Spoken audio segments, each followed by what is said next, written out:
The story begins on Lucheng Pedestrian Street, dated March 10. The streets are bright and bustling, filled with tall buildings covered in colorful signs. Inside a dimly lit office, a man's voice breaks the silence. He asks a question with a sharp tone. "Kid, do you know what it means to borrow 5 million yuan from me?" A plant glows faintly under the light, while in the background, several men sit around a table. One of them, Zhang Yang, the boss of the Dihai gang, and an underground moneylender in Lucheng, leans back in his chair. He smirks, explaining that his interest rates are quite high. Lighting a cigarette, he takes a slow drag before continuing. Smoke rises as his eyes narrow with amusement. Across from him sits a nervous young man, trembling as sweat runs down his face. Two large bodyguards stand behind him, their shadows falling over his chair. Trying to sound confident despite his fear, he tells brother Zhang that as long as he is willing to lend him the money, the interest rate can be as high as needed. Zhang Yang leans forward, resting his chin on his hands. His tone turns calm yet dangerous. He says all right, and tells the boy that it will be 4% daily interest. He will lend him 5 million, and he must pay back 7 million half a year later. He also tells the boy to write an IOU for 7 million first. Then Zhang Yang's eyes glint coldly, as he adds that, at the same time, he must provide collateral of equal value. The young man trembles as he nervously holds out a document. His voice shakes as he speaks, telling brother Zhang that it is his house's property deed, and asking him to take a look. Zhang Yang takes the paper and examines it with a faint smile. He comments that the house is a bit old now, and worth only about 3 to 4 million yuan at most. In his mind, he scoffs, thinking how foolish it is for someone to use a large flat apartment over 140 square meters for a high-interest loan. To him, it is like a sheep willingly walking into a wolf's den. Leaning back in his chair, Zhang Yang says with a smirk that the young man named Chen cannot borrow 5 million with just that house. He tells him plainly that the deal can't be done. Panicked, the young man clasps his hands together and pleads. He begs brother Zhang not to refuse him, saying that even 4 million yuan would be enough. He tries to sound confident, claiming he has consulted a master who said his luck is good recently, and that he would earn the money back several times over soon. Zhang Yang relaxes in his chair, resting his arms behind his head. He says he can only lend 3.5 million yuan, claiming that any more and he would lose money. Inside, he sneers to himself, thinking that the young man is nothing but a gambling fool despite his age, and now he has him completely under his control. The young man's expression brightens instantly. He thanks brother Zhang over and over, promising that he will repay the money quickly. Zhang Yang leans forward with a cold smile, resting his chin on his clasped hands. He tells the young man that since he has agreed to the terms, he must pay back 4.9 million yuan within 3 months. If he fails to do so, his house will be taken as collateral. Then, in a calm tone, he adds that if there is no problem, the young man only needs to write the IOU, and the funds will be released within 3 days. The young man nods nervously, glancing down at the paper in his hands. He says there is no problem, but hesitates for a moment, before adding that he has one condition. Zhang Yang raises an eyebrow, intrigued, and leans in slightly, asking what it is.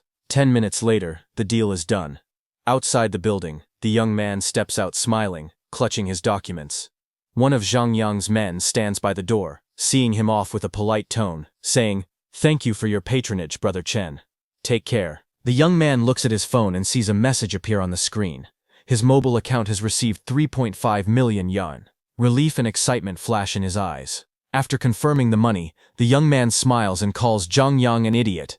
His expression darkens as his eyes glow with a faint red light.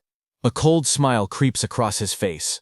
He whispers to himself that the apocalypse will descend in 1 month, and when that happens, who would be left to repay this useless loan?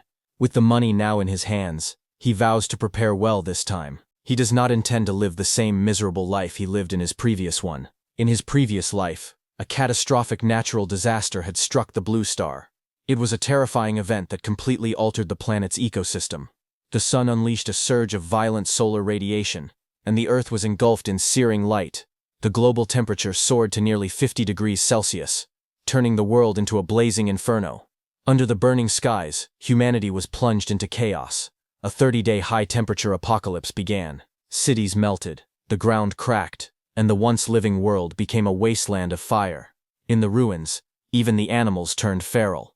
A black wolf with glowing red eyes gnawed hungrily at the remains of a scorched human arm. Meanwhile, back in the present, Zhang Yang laughed loudly in his office, holding the signed contract. He couldn't believe how easily the young man had agreed to raise the interest rate just to get the money faster. His laughter echoed as he mocked, saying that gambling dogs like him didn't deserve a house anyway. One of his subordinates approached him, looking puzzled. The man hesitated before speaking, pointing out that the young man's house was worth over 4 million, yet he had accepted only 3.5 million without hesitation. The subordinate frowned and asked if there might be some kind of trick behind it. But Zhang Yang leaned back in his chair with a sly grin, his eyes gleaming under the dim light. He told his subordinate not to worry, saying he had seen plenty of gambling addicts before, people so desperate they would sell their own families for money. Compared to that, one house meant nothing. With a calculating tone, he ordered his man to contact the casino and rig the gambling results. When the time came, not only would they claim the house, but they also wouldn't let the borrower escape. He told him to sell anything valuable the man owned. The subordinate nodded eagerly and replied that he understood. The scene shifted to the city skyline glowing under the setting sun, where the tall HK Mall building stood against the horizon.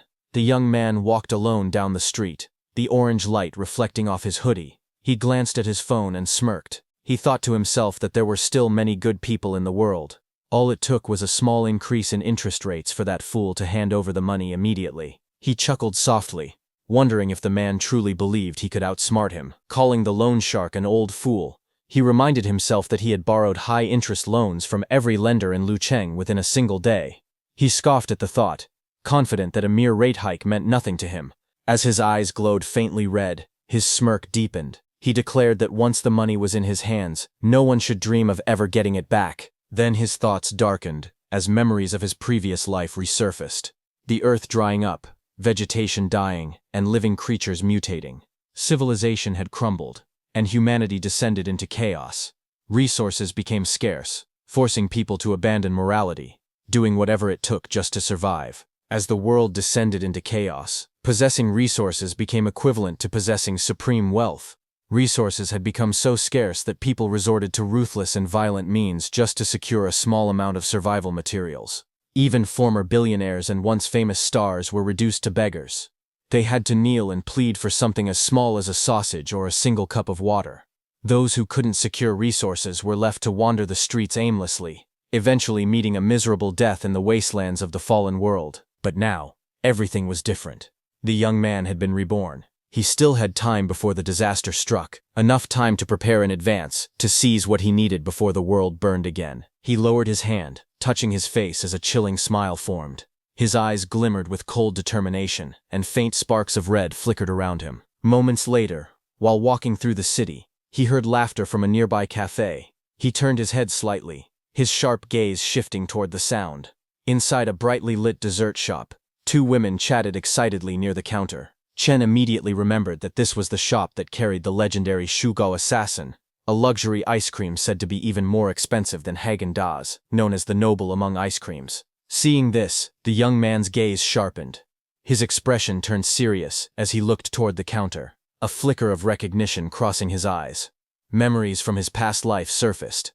He remembered how he had always been reluctant to buy that extravagant treat for himself, yet he had purchased it multiple times for Lu Wancheng. He clenched his jaw, thinking bitterly that giving such an expensive dessert to her had been a greater waste than feeding it to a dog. The more he thought about it, the more frustration boiled inside him.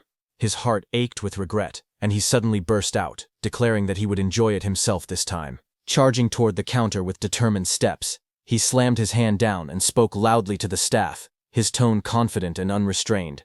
He asked for 10 of every flavor of ice cream available in the shop. Hearing that, the people around him gasped in surprise. One of the women exclaimed in disbelief, wondering if he could really afford that much. Another, eyes wide, whispered that the way he made the order looked incredibly cool. Meanwhile, the young man stood calmly with one hand against his chin, thinking to himself, this time he would indulge in everything he had once denied himself. The shop attendant looked startled as she hesitated behind the counter. She stared at the young man in disbelief, thinking that although he was handsome, he didn't look rich at all. Her voice trembled slightly as she asked if he was serious about his order. Trying to confirm, she explained that their shop only sold high-end ice cream, and that 10 of each flavor would cost more than 20,000 yuan. She asked again, unsure if he really wanted to proceed. Nearby, a woman with long red hair sneered after overhearing the conversation. With a mocking smile, she said that someone like him, dressed so plainly, couldn't possibly afford such luxury. She laughed arrogantly and added that if he truly managed to pay for it, she would kowtow to him in public. The young man's eyes narrowed as he turned toward her. His tone calm but sharp. He asked if the words she had just said were true. The woman's smile faltered, her expression turning defensive. She snapped back, asking if he really expected her to bow to him, demanding to know what kind of person he thought he was to act so arrogantly. But the young man only smirked, his expression turning cold and confident. He told her that he was offering her a way out, but since she insisted on provoking him, she would definitely end up kowtowing. His voice lowered as he added with chilling certainty that not even God could stop it now, he had already spoken it into existence. The woman's face twisted in anger as she shouted at him, but the young man only smiled faintly, unfazed by her outburst. Turning toward the counter, he calmly instructed the shop attendant to pack all the ice cream in the store, saying that he would take everything. As the staff hesitated, he pulled out his phone and displayed his account balance, a staggering 20 million yuan. The woman's confident expression froze instantly, while the attendant's eyes widened in shock. Trembling, she stammered that she needed to confirm with her manager, and quickly hurried away. Moments later, the store manager arrived, bowing politely.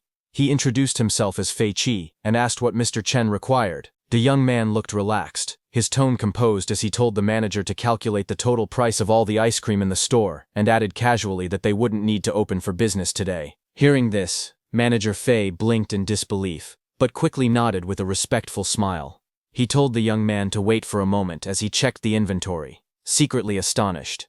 He muttered to himself, wondering what kind of big shot would buy up an entire month's sales revenue in one go. He thought about how few people ever purchased such expensive ice cream. Most customers only came to admire it. After a brief calculation, the manager returned and announced that the merchandise currently on display was worth 70,000 yuan, while the total stock, including the inventory, was around 1 million yuan. Hearing this, the young man smirked slightly. He thought to himself that it wasn't all that expensive after all. Since the apocalypse was coming anyway, he might as well empty their entire stock after all. If the world ended, he could simply sit at home and enjoy his ice cream in peace. Chen Xiao calmly told the manager that he would transfer a deposit of 300,000 yuan first, and instructed him to deliver all the ice cream from their inventory to his address as soon as possible.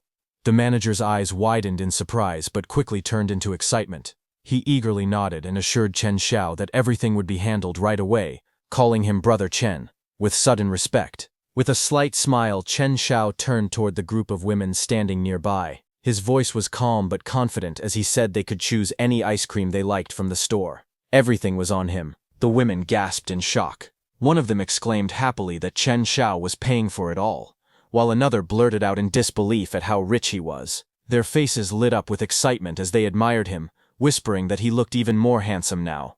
Chen Xiao stood tall with a relaxed grin, his arms open in a confident gesture.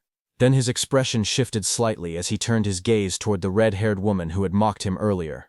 His tone turned sharp as he reminded her that his offer excluded her. He was still waiting for her to keep her word and kowtow to him. The woman froze, her confidence vanishing. Her lips trembled as she tried to speak but only managed to stammer weakly. Moments later, unable to bear the humiliation, she dropped to her knees before him, bowing her head low to the ground. Chen Xiao looked down at her with a calm smile, standing tall and composed as the others stared in stunned silence. He then looked calmly ahead, his eyes half-lidded, and his voice steady as he remarked that the woman should have known better than to show off. The scene then shifted to a peaceful view of a riverside lined with cherry blossom trees, petals drifting gently through the air under the glow of a warm sunset. Chen Xiao sat on a wooden bench, holding a popsicle in one hand, and taking a bite with a relaxed smile. He nodded to himself and commented that the ice cream, fittingly named Assassin, truly lived up to its reputation. Its taste and texture were exceptional. As he leaned back, he muttered softly while eating, but midway through his words, he lifted his hand. A sudden surge of blue light appeared, twisting the air in front of him. A dark, square-shaped portal shimmered into existence, surrounded by glowing energy lines. Chen Xiao explained to himself that his ability could keep anything inside it perfectly preserved, allowing him to enjoy fresh ice cream anytime he wanted. He smiled, amused by the thought, and casually flicked a small blue bag into the glowing portal. With a confident tone, he said that with this power, inviting over any star or young model wouldn't be a problem. Just thinking about it made him feel excited. Chen Xiao raised his hand as a black, glowing square appeared before him. He looked at it thoughtfully, his voice calm as he said that he hadn't expected his ability to be reborn along with him. He recalled that, in his previous life, abilities had only started awakening gradually after the apocalypse began. A faint smile appeared on his lips as he gazed at the mysterious power hovering above his palm. He admitted that he didn't fully understand how it worked, but he knew one thing for certain: this would become his greatest trump card in the days to come. He then sat back down on the bench under the cherry blossoms, petals drifting around him as the evening light glowed softly. In a quiet tone, he said that it was time to start preparing for what lay ahead, building a safe house, setting up cold storage, gathering weapons, and securing an energy reserve. With a small sigh, he muttered that he still had a lot to do. Just then, his phone suddenly chimed with a ringtone announcing, "Little Fairy is calling." Chen Xiao blinked in surprise and turned his head slightly. He pulled out his phone and frowned when he saw the name flashing on the screen, Liu Wancheng. His expression darkened as he muttered that it was her again, calling it bad luck. Chen Xiao paused when he saw the name, Liu Wancheng, glowing faintly in the darkness. After Chen Xiao's parents passed away, Liu Wanqing appeared in his life like a savior. In his grief and loneliness, he saw her as a source of warmth and light, someone who reached out a helping hand when the world felt empty. Back then, he was too naive to realize her true intentions. To him, she seemed like the light that had entered his dark world. But in reality, what she was after wasn't him, it was the inheritance his parents had left behind. Their relationship soon became one built on lies and manipulation. Chen Xiao remembered her sitting close to him, whispering softly that her mother insisted on certain conditions if he truly wanted to marry her. She told him that the large, fully paid apartment in the city center had to be written under her name, along with a bride price of 880,000 yuan. He complied, blinded by love. Yet it felt like falling into a bottomless pit. She kept asking for more, reaching again and again until all his savings were drained. Even that wasn't enough.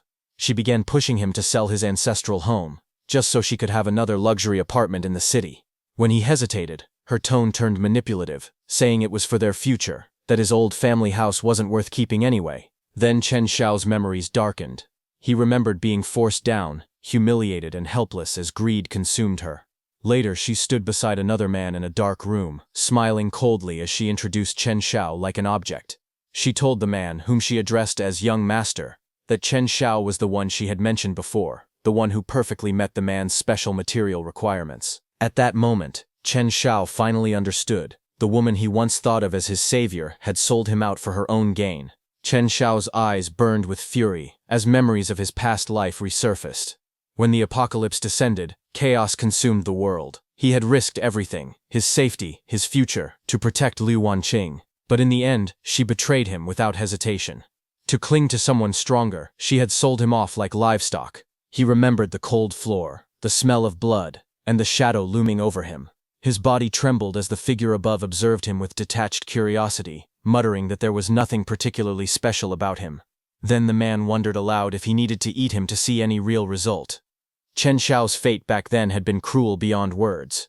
His voice echoed bitterly in his thoughts. In the end, he hadn't even been left with a complete corpse. Now, standing under the pale light with red eyes glowing faintly, Chen Xiao held his phone tightly, his expression dark yet calm. A sinister smile curved across his lips as he looked at the name on the screen. He whispered coldly that since Liu Wanqing had run right into him again, it was time to properly settle the score. The scene shifted to a tall, luxurious building glimmering under the golden sunset, a high-end hotel. Inside, the sound of soft footsteps echoed across the floor. It was Liu Wanqing. Chen Xiao answered the call and asked gently if she had called him and whether something was the matter. Inside a brightly lit bathroom, Liu Wanqing stood in front of the mirror, her hair wrapped in a towel and a silk robe loosely tied around her. Speaking sweetly into her phone, she told Chen on the other end that she had been out playing with friends and had accidentally lost a gold necklace she really loved. She sighed dramatically, saying how heartbroken she felt about it. On the other side of the call, Chen Xiao's voice came through, calm yet laced with an unsettling tone. He spoke softly, asking what else he could possibly do. Of course, he said, he would buy his dearest darling a new one. His voice deepened into a faintly mocking tone as he added that one wasn't enough. She could buy 10 and wear them alternately if she wished. Hearing that, Liu Wanqing blinked in surprise at his sudden generosity. Her expression softened slightly, curiosity mixing with disbelief. She asked when he had suddenly become so generous. Calmly, Chen Xiao told her he had been lucky lately, that he had invested a bit in virtual currency and made a small profit. Of course, he added smoothly, when he earned money, he had to spend it on his darling. Hearing that, suspicion flashed across her face as she asked if he had fallen for some kind of scam, mentioning that virtual currencies were infamous for being unreliable. Chen Xiao's lips curved into a smile that didn't reach his eyes. He replied that whether it was a scam or not didn't matter. What mattered was whether he could make money in the next round. He said that small games were boring, and this time he planned to play big. Then his tone shifted subtly, becoming more serious. He mentioned that he was preparing to borrow a large amount of capital to invest even more. The loan, he explained, required a witness. Speaking with a dark smile forming on his face, he asked her to help him out, promising that once the deal was done, he would give her 5% of the loan amount as payment for her hard work. While Lu Wanqing stood in her bathrobe, hearing Chen's plan, a man's voice suddenly questioned her from nearby. He asked why she was taking so long, wondering what was making her drag her feet. Lu Wanqing immediately hid her phone and turned toward the man with a composed expression. She quickly smiled, stepping closer with a playful tone. Wrapping her arm around him, she called him honey, telling him sweetly that she would be ready soon, and asking him to wait for her. As she leaned against the older man, her eyes glimmered with calculation. Inwardly, she thought about how spending one night with this old man only earned her 5,000, yet Chen Xiao's offer for signing a document would give her 50,000. To her, it seemed like an easy choice. She dismissed any thought of risk, reasoning that it was only a signature. Besides, she believed Chen Xiao was too much of a coward to dare deceive her. A moment later, the call between them ended. Chen Xiao looked down at his phone screen, which displayed call ended. A faint, dark smile spread across his face, as his crimson eyes glowed with determination. He whispered coldly to himself, saying that he would wait for Lu Wanqing. Chen Xiao's voice continued in the background. He said quietly that it was now time to build his fortress. He met an architect, and, with a commanding tone, pointed to the building site, and ordered that within 1 month, he wanted the place transformed into an impenetrable fortress. Chen Xiao stood in front of the building, his eyes sharp as he began listing out detailed construction plans. He explained that the windows would need to be made of bulletproof composite glass with invisible anti-theft mesh, and the walls reinforced into 3-meter-thick bulletproof exteriors. The entire structure needed to withstand earthquakes with a resistance rating of 8 or higher. He pointed upward, his expression confident, adding that the roof would be completely paved with solar panels and have an independent power generation system. To maintain air quality, it would also include an air purification and filtration system to block any external toxic gases. The architect standing before him, a man in glasses holding a laptop, began nervously reading from his notes. He explained that the fortress would include an independent ecological system capable of supplying 72 hours of oxygen and water circulation. It would also have explosion-proof doors, and the entry would require dual verification, both biometric recognition and a mechanical lock. Chen Xiao's voice grew firm as he summarized the plan, declaring that within 1 month, the entire building must be rebuilt into an impact-resistant fortress, equipped with a complete life support system. The architect stared at him, stunned by the absurd request. His thoughts raced as he wondered if Chen Xiao was some sort of doomsday prepper or just delusional from watching too many sci-fi movies. Chen Xiao narrowed his eyes, stepping closer and asking if the architect couldn't handle the job. He reminded him that his resume claimed he was a defense master who had designed bunkers for top billionaires. The man stammered nervously, adjusting his glasses as sweat ran down his temple. He admitted that Mr. Chen's requirements were indeed unique and of extremely high quality, but hesitated, mentioning that the main issue would be the budget. The architect pushed his glasses up, a sly grin spreading across his face as he thought to himself that Chen was just another rich fool brainwashed by doomsday theories, someone with too much money burning a hole in his pocket. But his expression shifted dramatically the moment Chen showed him the transfer confirmation on his phone. His eyes widened, and he almost stumbled backward in shock. Chen had already deposited 1 million as a down payment, saying calmly that the final payment could be named by the architect himself. Hearing that, the architect froze for a second, then burst with excitement. He shouted that the final payment would be whatever price he chose. Inwardly, he was overjoyed, thinking he had struck gold. He couldn't believe his luck. 1 job with this rich idiot, and he could achieve financial freedom. Chen, however, smiled with quiet confidence and reminded him that while he didn't care about the price, he did care about the quality of the work. He warned the architect to make sure the final inspection passed, because he valued solid materials and precision above all else. The 2 men leaned forward, shaking hands with forced smiles. The air between them felt like a clash of opposing flames. Chen's aura burning with fiery determination, while the architect's greed gleamed cold and sharp. Inwardly, the architect had his own plan. He decided to fleece Chen for all he was worth. Meanwhile, Chen thought to himself that he was going to make full use of this man's skills, laughing silently that once the apocalypse hit, the architect would have no way of finding him for the final payment. Later that night, Chen sat deep in thought.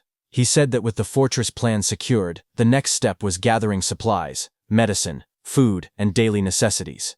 Those were easy to handle, but there was something else that worried him more. Chen's mind echoed with a grim realization. He thought to himself that the most dangerous thing during the apocalypse wouldn't be natural disasters, but human nature itself once order was gone.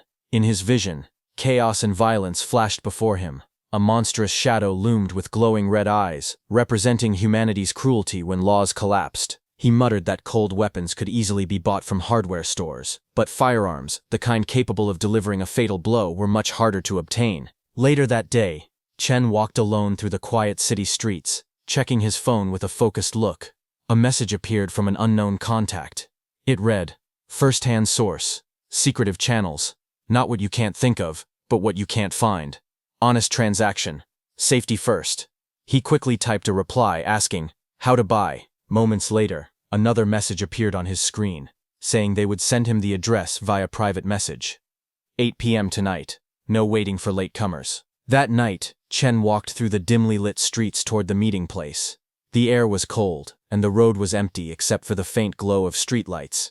He murmured to himself, wondering how much the seller wanted and where they should meet. Just as he continued walking under the blue streetlight, the sound of hurried footsteps echoed behind him. Several figures were approaching fast. A woman sprinted through the dark alley, her breathing heavy and desperate.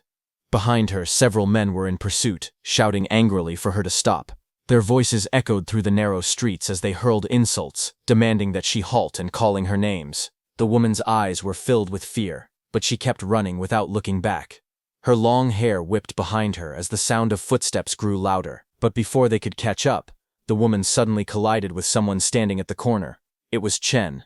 She immediately hid behind him. One of the men yelled again, his tone filled with rage, mocking her for trying to escape. "Keep running then," he shouted, before sneering, "You think you can cheat in my territory? You must be tired of living." Without hesitation, she clung to Chen's arm, trembling as she pleaded, asking him to please save her. Chen turned his head sharply, his expression shifting from confusion to shock when he saw her face clearly. Recognition flashed in his eyes. He muttered in disbelief, his heart pounding. "Is that her? Li Yu? How is she? In a place like this?" Under the cold blue glow of a streetlight, a group of thugs surrounded Li Yu. One of them held her firmly by the arm, while another swung a metal bat, pointing it threateningly toward Chen, who stood a few steps away. The gang leader, a man with blonde-streaked hair, glared furiously and shouted orders. Li Yu struggled desperately, her voice trembling as she cried out, her hair disheveled and her face twisted in pain. Seeing this, Chen's eyes darkened, and he muttered her name under his breath, Li Yu. Memories flickered through Chen's mind. Images of their school days resurfaced. He remembered her clearly, the academic goddess from middle school, the girl countless boys had admired from afar. Back then, she was bright, confident, and full of promise. Now, standing before him, she was a shadow of that memory, bruised, trembling, and pleading for help. Chen's jaw tightened, his gaze cold and focused. The tension in the alley thickened. It was clear that he was no longer just a bystander. His expression hardened as he listened to the thug gripping her hair and shouting in rage, demanding that she hand over the money. "Otherwise," the man growled, yanking her head back, "don't even think about leaving." One of the thugs, a man with blonde-streaked hair, sneered with a twisted grin as he spoke to his bald companion. He suggested that there was no point in wasting time talking. If the woman couldn't pay, he said mockingly, she could simply pay with her body. His tone was filled with cruelty and amusement. Before they could act further, a calm but firm voice cut through the night. Chen stepped forward, his expression cold and his presence commanding. A faint green light shimmered around him as he told them to let her go. The men turned, startled by the interruption. The woman's captor hesitated, still gripping her by the hair, while the others exchanged glances. The leader frowned, irritation flashing across his face, and shouted angrily, "Where did this reckless kid come from, trying to play the hero in front of me? I'll cripple you first. He lunged forward with fury, his fist swinging toward Chen with deadly intent. But in that instant, Chen's eyes narrowed, a chilling red gleam flashing in his gaze. In a blur of motion, Chen moved faster than the thug could react. His body turned sharply, and before the attacker could finish his swing, Chen dodged and got into a perfect position to counterattack. Chen's hand shot out, grabbing the attacker's wrist mid-swing. A sharp crack echoed through the alley, halting the assault in an instant. The bald man screamed in agony, shouting that his hand was broken. Before he could react further, Chen's expression turned cold. His red eyes glowed faintly as he lunged forward with terrifying speed. His fist struck the man squarely, sending him flying backward and crashing into the ground. Just as the alley fell silent, a glowing blue system window appeared before Chen, displaying detection of intense negative emotions. Fear plus severe pain, anger. A moment later, another notification flickered. Negative emotion harvesting system has activated successfully. Chen Xiao stood amidst the swirling smoke, a faint smile crossing his lips as he reacted with surprise. He realized that this strange system hadn't existed in his previous life. Suddenly, one of the thugs grabbed the silver-haired woman, pulling her close and pressing a weapon to her neck. With a crazed expression, he shouted for Chen Xiao not to move, threatening to kill her if he did. Before Chen Xiao could react, a man suddenly appeared and threw a brick directly at the thug. The brick slammed into the man's face, sending him flying backward as he smashed through debris, bricks and dust scattering through the air. The woman gasped in shock, barely believing what she had seen. The remaining two thugs froze, their eyes widening in horror as a heavy block of debris landed right beside them, making them flinch in fear. Just then, a new figure appeared at the end of the alley. He stepped forward with a cocky grin and mocked the scene, saying it was shameful for a group of grown men to gang up on a single girl. Enraged by the taunt, one of the bald thugs raised his bat, charging forward furiously while shouting that they were asking for death. The thugs rushed in, swinging their weapons recklessly. Chen Xiao moved first, his expression calm but sharp. With a swift motion, he deflected one attack, his hands striking with precise force. At the same time, the new boy launched a powerful kick, sending another thug flying backward. The alley echoed with heavy impacts as bodies hit the ground one after another. Chen Xiao's eyes glowed faintly red, his movements too fast for the eye to follow. In an instant, he appeared in front of another thug and delivered a clean, devastating punch that sent the man reeling. Working in perfect sync, both men struck at the same time. Chen Xiao's fist slammed into one attacker's jaw, while his companion's kick sent another crashing onto the pavement.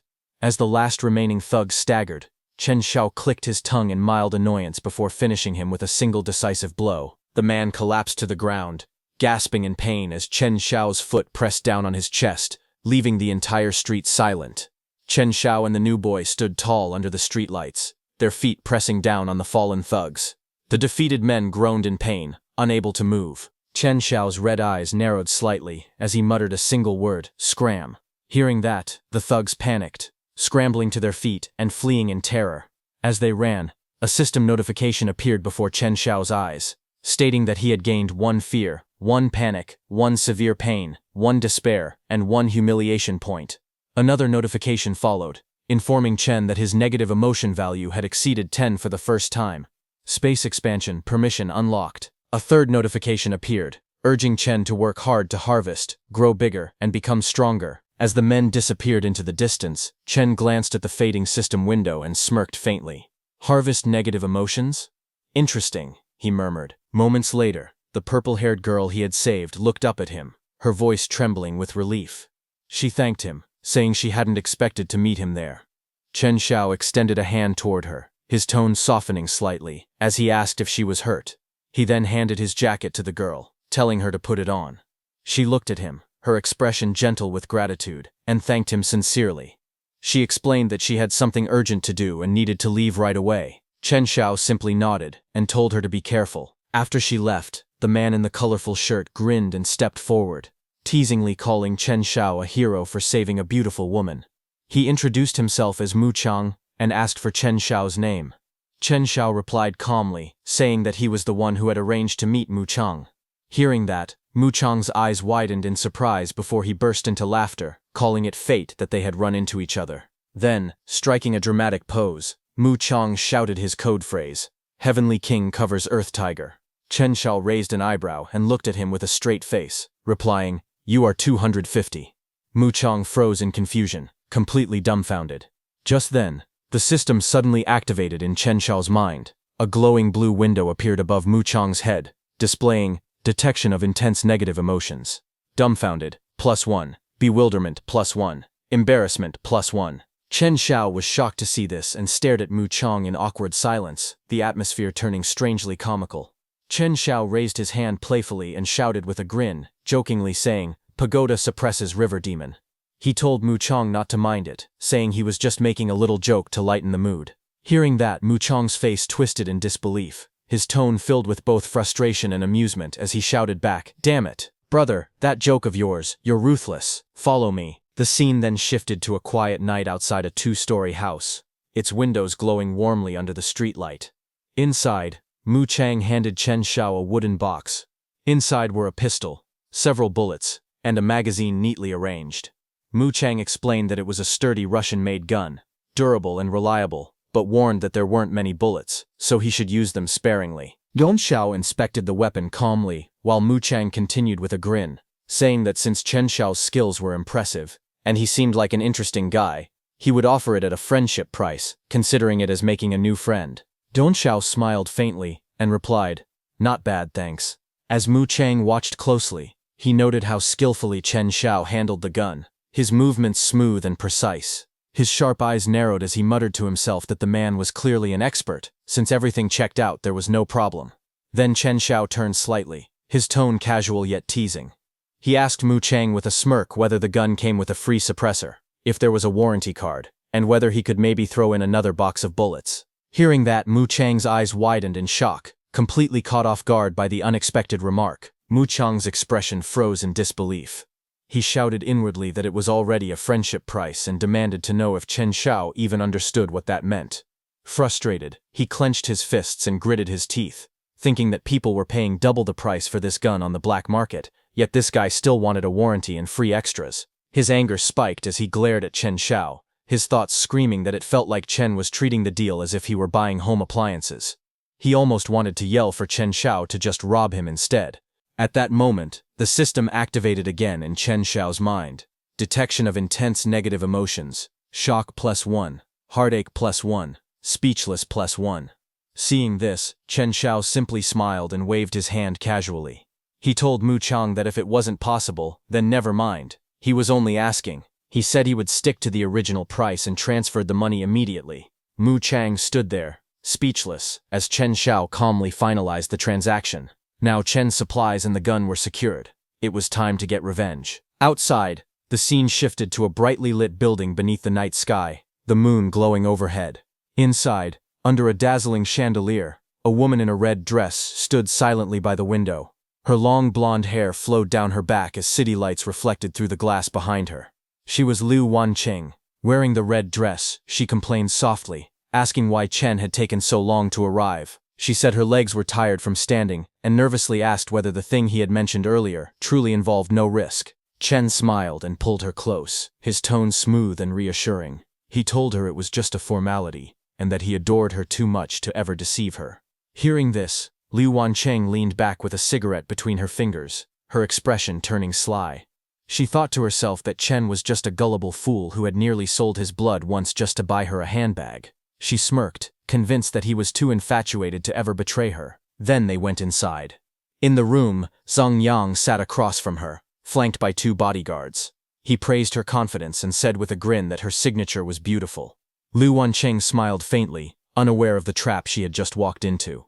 Zhang Yang, wearing a cunning smile, watched as her signature appeared on the contract. Inwardly, he mocked her, thinking that she believed she was only signing as a guarantor, when in truth, once her name was written, the entire debt would belong to her. As she signed, the scheming man's thoughts grew darker. He thought that once she failed to repay the debt, she would have no choice but to pay with her body. He grinned through a puff of smoke, murmuring to himself with a sinister laugh that when she couldn't repay, that would be when his fun began. Across the room, she stood before Chen Xiao, unaware of his calm expression as he watched her. Inwardly, Chen Xiao smirked and told her silently to go ahead and sign the so-called indentured servitude contract. He thought that her greed would perfectly cover the final payment for his safe house, Everything went unexpectedly smoothly, and he quietly thanked Liu Wanqing in his mind for making things so easy. Later that night, Chen Xiao stood outside a newly constructed building beside the architect, who proudly gestured toward it. He assured Chen that everything inside was reinforced to 120% of military standards, complete with heat insulation, soundproofing, explosion resistance, and anti-drilling layers. He boasted that the house could even withstand several nuclear bombs. Chen Xiao inspected the structure and nodded in approval. With a faint smile, he commented that the quality was good. The man, wearing dark sunglasses, grinned widely and said Chen could come back anytime if he needed more work done. Afterward, Chen Xiao sat alone in his new home, placing a case on the table as the television played in the background.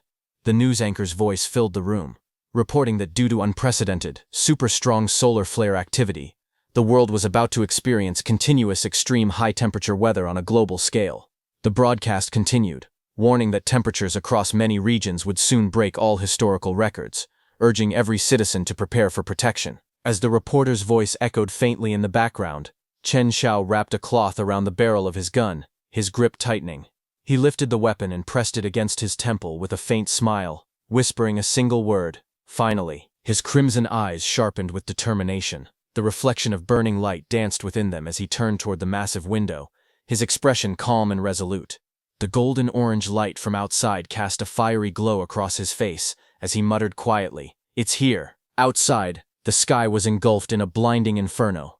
A colossal, sun-like flare loomed over the city skyline, flooding the world in crimson light.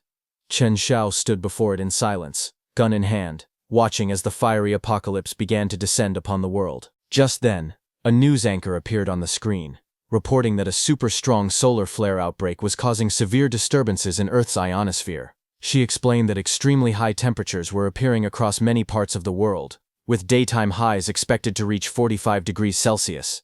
She advised all citizens to take heat prevention measures and avoid going out at noon unless absolutely necessary. Chen listened to the broadcast. Sweat ran down his face as he watched quietly. He noted that the temperature was already rising, but he knew it was only the beginning. Outside, the city buildings glowed under the harsh sunlight. Heat shimmered in the air. A woman wiped sweat from her face, panting in discomfort. She leaned over her balcony and complained loudly that it was already unbearably hot so early in the morning. She groaned that the weather was killing them and wondered how long the heat wave would continue. At the market, a vendor shouted through a megaphone to the neighbors. He warned them that the deadly weather would become even hotter next week. He announced a supply shortage and said that water and electricity would soon be rationed. He urged everyone to stock up immediately, warning that they wouldn't even have bottled water to drink later. He waved his megaphone and told them to hurry, saying this was his last batch of goods. The shopkeeper wiped sweat from his forehead and grinned. He thought to himself that this heat wave was basically money being delivered right to his doorstep, and he'd be a fool not to profit from it. Nearby, a woman complained while holding a watermelon. She told the seller that his watermelons were too expensive and asked if he could lower the price. Another woman stood beside her, also sweating from the heat. When the seller looked at the women, his eyes sparkled with excitement. His face turned red as he stared at them, completely captivated. He hurried over with a smile, saying the melons were very sweet, and asking if they wanted to taste one. He then offered a deal. If they bought 2, he would give them a 20% discount and include a pack of tissues for free. The women stepped back nervously. One of them quickly replied that buying 1 melon was enough. The seller leaned forward eagerly, telling them that if the nights were too hot, they could always visit his place and enjoy the air conditioning. Flustered, the woman repeated that they would only buy 1. The seller insisted again, telling them to buy more and stock up because the heat was getting worse, and there might not be any fruit left to sell tomorrow. Just then, from behind, an old man pointed at the water bottles and asked the shop owner if he could make the water cheaper. The owner stubbornly refused, saying it was a small business and there would be no bargaining. Outside the store, the shop owner wiped sweat from his face while carrying a box. Behind him, Chen walked past, watching silently. Chen narrowed his eyes as he saw that shopkeeper. He immediately recognized him as Li Dafu, who was being troublesome again. Chen remembered that in his past life, inside Li Dafu's shop, he had crouched down to pick something up from the floor. Li Dafu stood behind him with his arms folded, looking down suspiciously. Just as Chen touched that thing, Li Dafu shouted loudly for everyone to come and look. He accused Chen of stealing, and claimed he had caught him red-handed. Chen shook his head in panic. He said he didn't steal anything, and only wanted to pick up the item because it had fallen to the ground. Li Dafu mocked him, asking if he could really be that kind-hearted. Li Dafu grabbed Chen's arm tightly. Chen cried out as he was pulled up. Li Dafu glanced at Chen's clothes and sneered, saying that just by looking at how shabbily he was dressed, he could tell that Chen had sticky fingers. He demanded that Chen pay up, or he would send him straight to the police station. The crowd surrounding them began whispering among themselves. Some adults clicked their tongues, saying that someone so young should know better, and questioning why he would steal. Another voice remarked that they couldn't understand how his parents had raised him.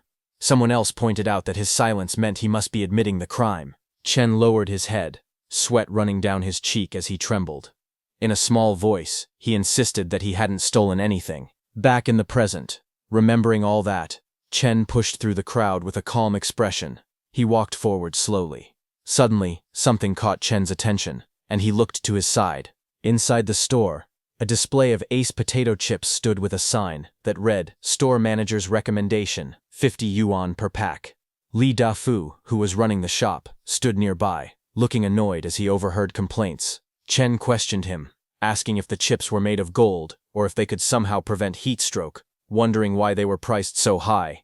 Li Dafu glared intensely, sweat beading on his face as he held several water bottles against his side. His expression twisted with anger and suspicion. A system window suddenly appeared, flickering with streams of numbers. It reported that Boss Li's strong negative emotions had been detected. Disgust, Li Dafu then rushed forward, shouting furiously. He yelled that anyone who couldn't afford the goods shouldn't touch them, demanding to know if Chen could even pay for anything he might break. His arm swung as he tried to snatch the bag away. Just then, another system window flashed into existence, noting Boss Li's strong negative emotions, irritation, +6. Chen stood unfazed, looking back with a calm, sharp smile. He asked Boss Li if he could really sleep at night while hoarding so many treasures. He warned him jokingly to watch out for thieves. Boss Li froze for a moment, speechless, a drop of sweat rolling down his tense face. Then, an angry Li Dafu pointed a shaking finger at Chen and shouted. He demanded to know who Chen was cursing, warning that he would beat him if he didn't stop.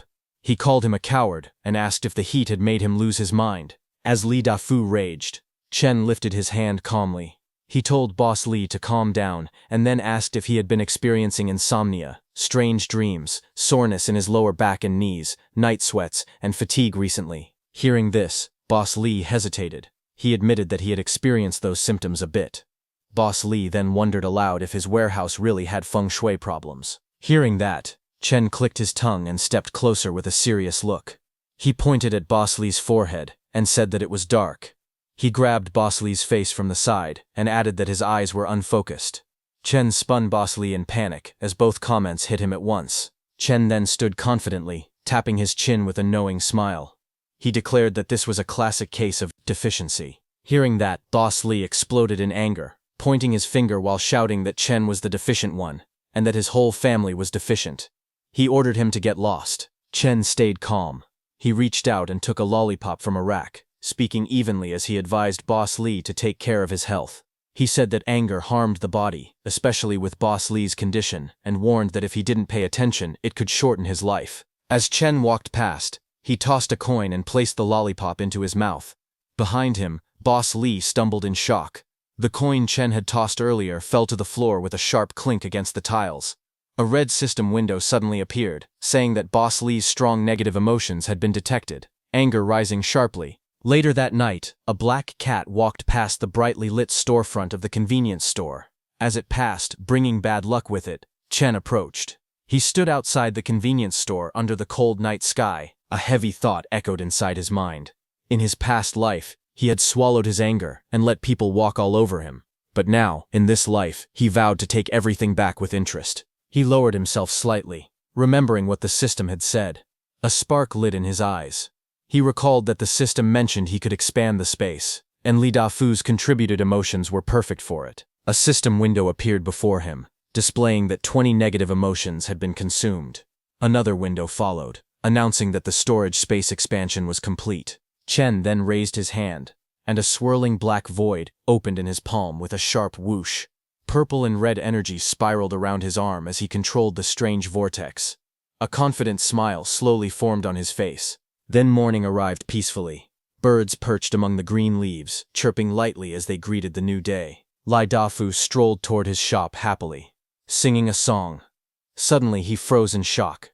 He looked toward the entrance of the store, his eyes widening as he saw something unexpected. He rushed inside and trembled as he looked around. The shelves that were once full now stood completely empty.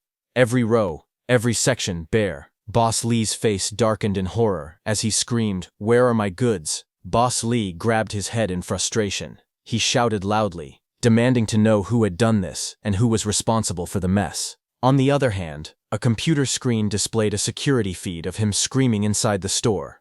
Below the footage, a system notification appeared, showing that his negative emotions had increased by 66. Right in front of the screen, Chen sat calmly in a chair, crossing his legs as he lifted a soda can to his lips. He took a slow drink, watching the scene with a relaxed expression, completely unfazed by the chaos he had caused. Li Dafu lost control and shouted in anger. He yelled, asking who did it and who stole all his stock. He screamed for the person to get out immediately. In the next moment, Li Dafu slipped. His body lost balance, and he fell hard onto the ground. He screamed loudly as he crashed down. Li Dafu sat on the floor, holding his face in pain and despair. Behind him, people gathered and whispered among themselves. Someone said all the goods were gone in just one night. Another person wondered if Li Dafu had staged this himself to raise prices. Someone else worried that the supermarket was empty and asked what they would do next. Nearby, two women talked in low voices. One said she had heard that someone saw a dark shadow floating around last night. The other woman looked shocked and asked if that was really true. Li Dafu's face twisted in shock. He shouted in disbelief, saying there was no way the place was haunted. At the same time, system panels appeared silently. Strong negative emotion was detected. From within the crowd, Chen watched calmly. He observed Li Dafu and thought that his emotional output was still quite stable. Chen casually took out a chip and ate it while standing there. His expression remained relaxed. Inside his mind, Chen decided to stir things up a little more. He planned to add fuel to the fire and give Li Dafu a small thrill. Chen walked forward while holding a bag of chips. He smiled slightly and said that it smelled really good.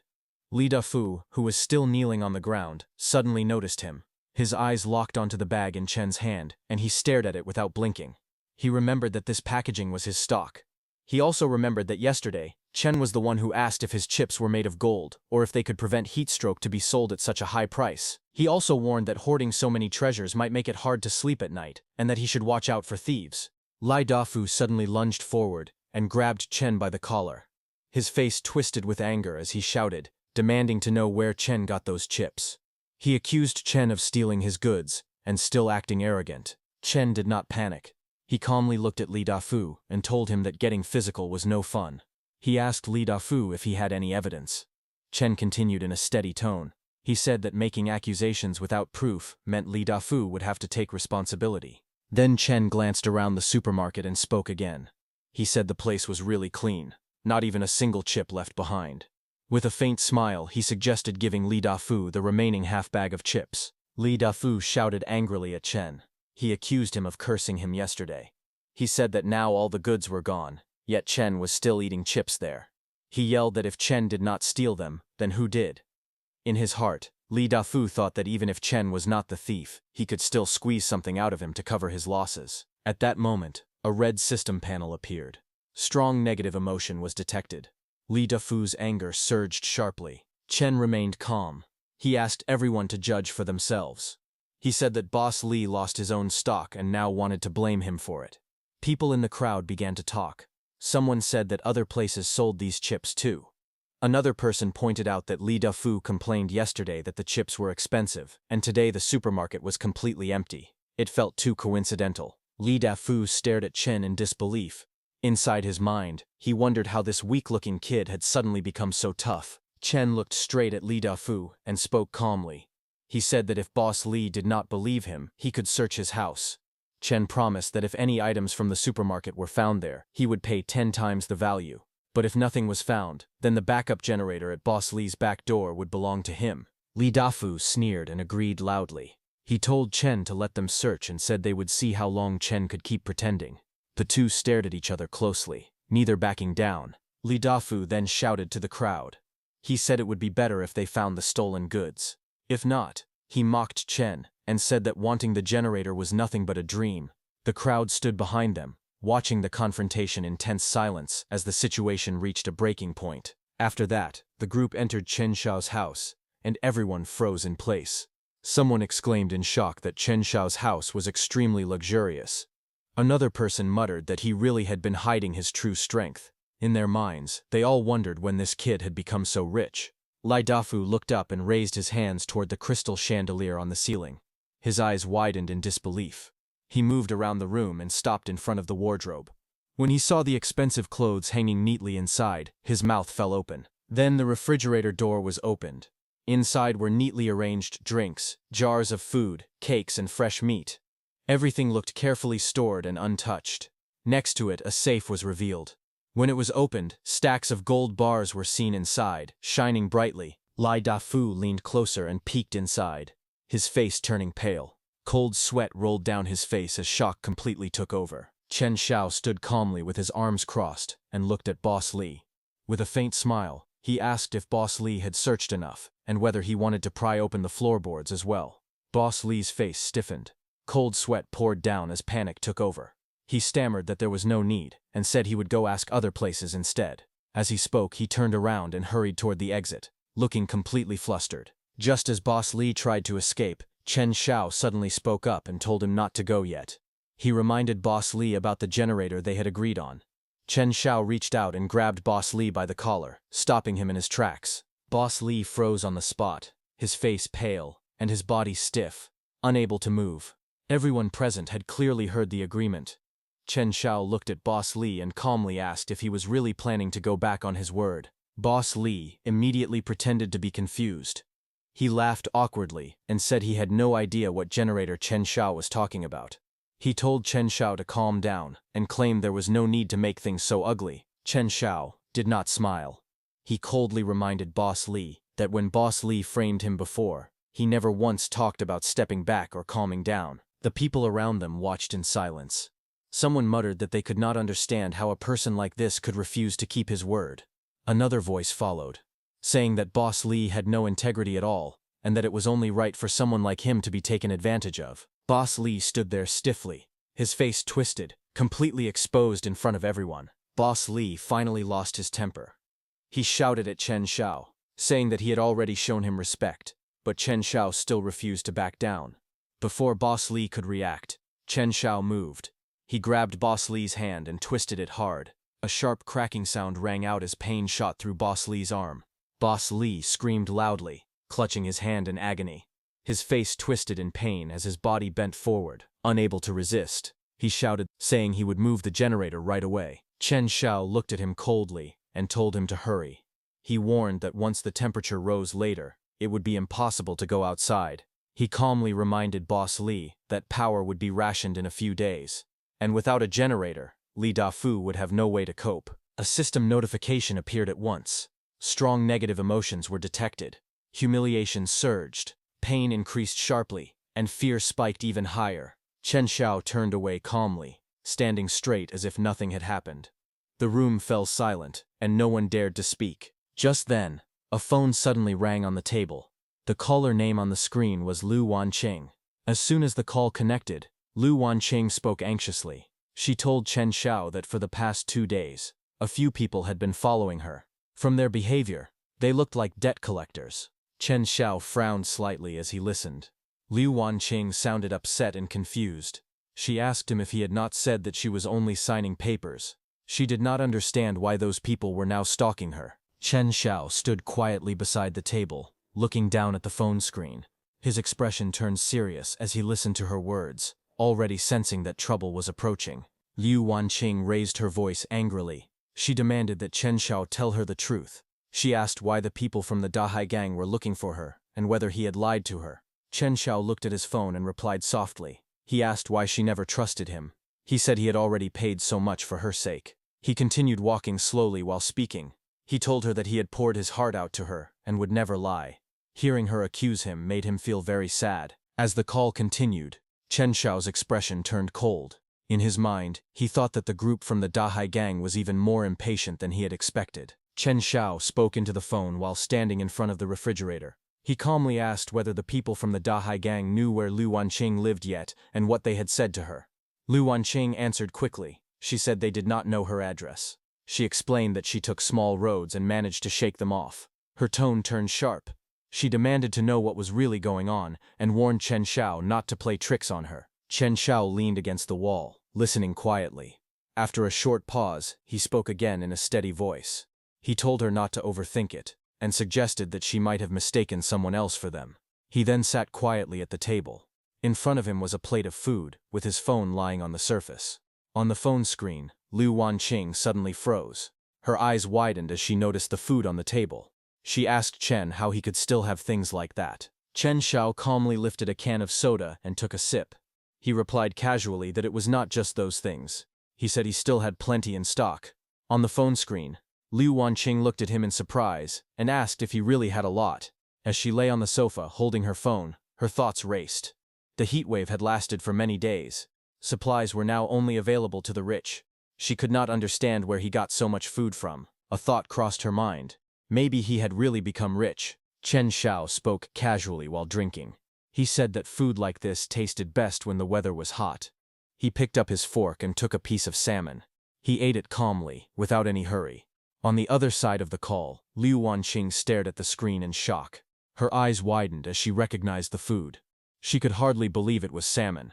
Her heart beat faster. She hugged her phone tightly and shouted in her mind that she really wanted to eat it too. Chen spoke softly through the phone. He asked Lu Wanqing if she had enough food over there. Lu Wanqing continued in a low voice. She said she was really scared living alone.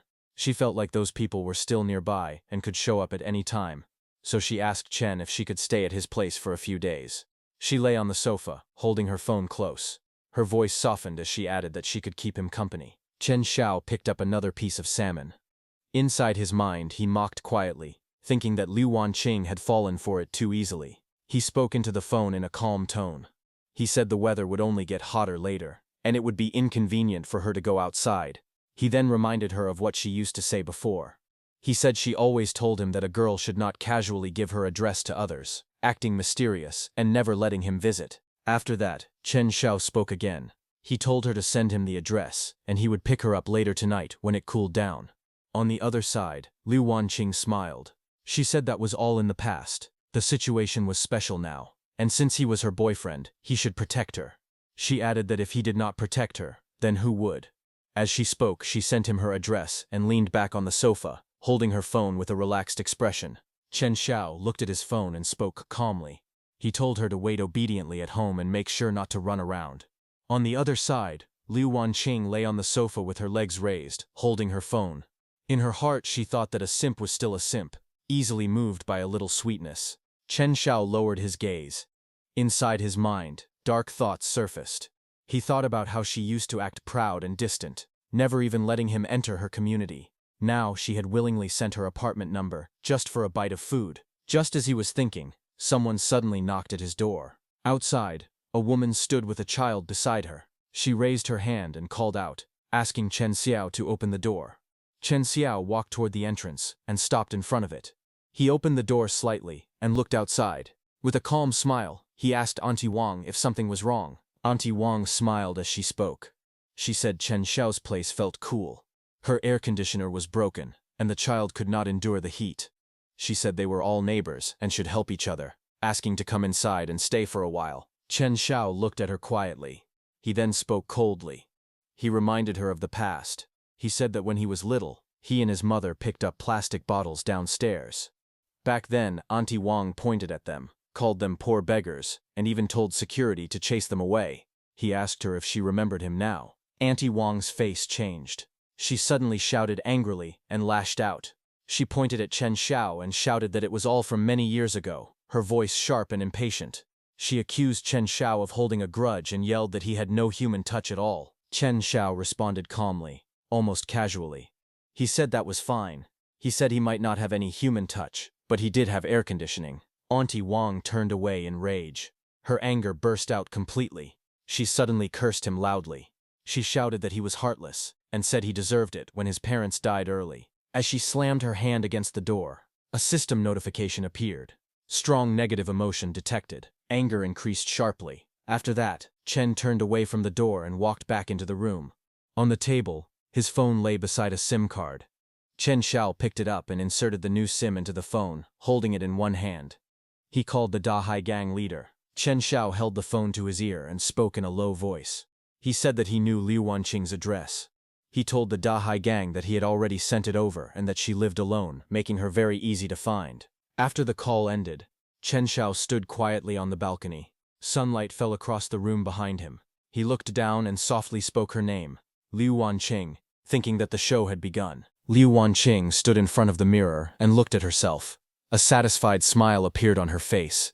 She thought that soon she would be able to move into Chen Xiao's air-conditioned room. In her mind, she imagined Chen kneeling in front of her, and believed that only this kind of easy and carefree life was worthy of her. She sat comfortably, enjoying the cool air, looking relaxed and confident. Later, she lay on the bed and lit a cigarette, holding it lightly between her fingers. Her expression was calm, as if everything was already under her control. Suddenly, a knock sounded at the door. Liu Wanqing turned her head in surprise and got up. She walked to the door and opened it slightly. With a smile, she spoke casually, asking why he had arrived so early. Inside her heart, she mocked silently, thinking that he was truly eager and easy to manipulate. But Liu Wanqing's eyes widened in shock. Fear spread across her face as she realized something was wrong. 3 men stood in front of her. The man in the middle was Zhang Yang. He stepped forward, blocking her path. She looked at them in panic and asked how they knew where she lived. Zhang slapped her aside and smiled coldly. He told her that the money she owed to the Dahai gang had to be paid back today. Hearing that, Liu Wanqing trembled. She tried to argue and said that the money was not hers. She shouted that Chen Xiao had borrowed it and tricked her into signing. She told them to go find him instead. Zhang then leaned closer, holding the contract in his hand. He said the agreement was clear. Whoever signed it had to pay. He told her to stop talking nonsense. Hearing that, Liu Wanqing lost her balance and fell to the floor. Fear and regret filled her face. Zhang straightened up and gave an order. He told his men to search the place and take everything valuable. The 2 men behind him moved forward, their eyes cold, as they began to carry out the order. One of the men lifted a wooden plank and smashed the furniture while searching the room. Drawers were pulled open, and things were thrown everywhere. Liu Wanqing shouted in panic. She told them to stop rummaging and said she was calling Chen Xiao. She claimed he would come right away and told them to go look for him instead.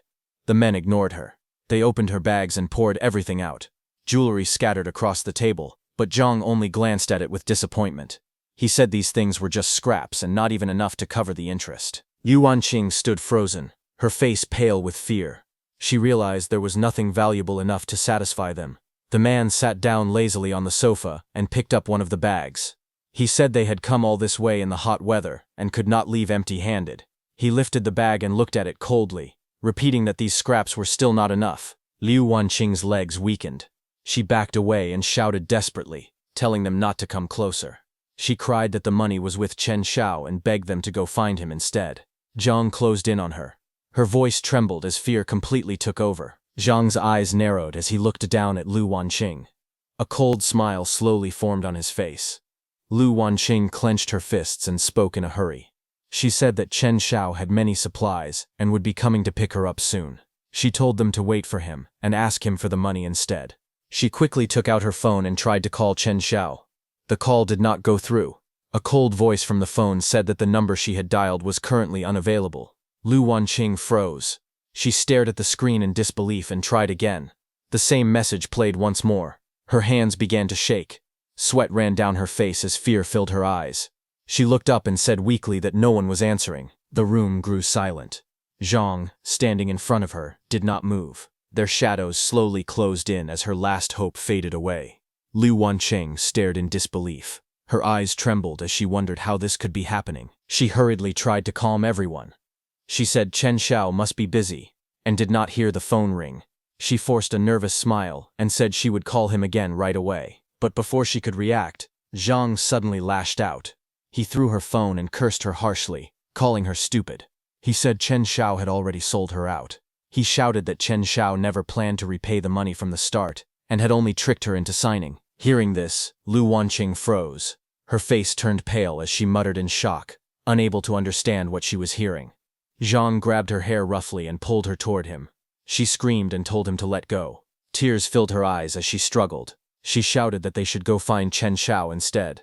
She cried that only Chen Xiao had the things they wanted, and begged him to release her. A sharp scream filled the room, as Lu Wanqing was dragged down to the floor. She cried out in pain and fear while the men stood around her. The door burst closed with a loud crash, as Zhang forced Lu Wanqing inside.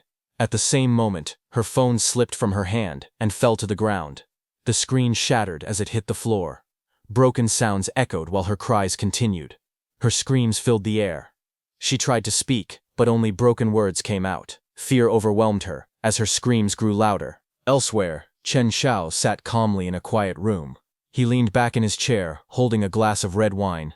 His phone lay on the table nearby, glowing softly. His expression remained relaxed and cold, as if everything was going exactly as planned. He lifted the glass slightly and looked ahead with a faint smile. In his mind, he addressed her calmly. He wished Lu Wanqing a good taste of the apocalypse passion. Some time later, Lu Wanqing's quiet apartment building stood under the city lights. One window was lit, while the rest remained dark. Inside the room, Zhang sat up while dressing, his back facing forward. Not far away, Lu Wanqing curled up on the bed. She hugged her knees tightly, her face buried near her hands. Tears fell as she sobbed again and again.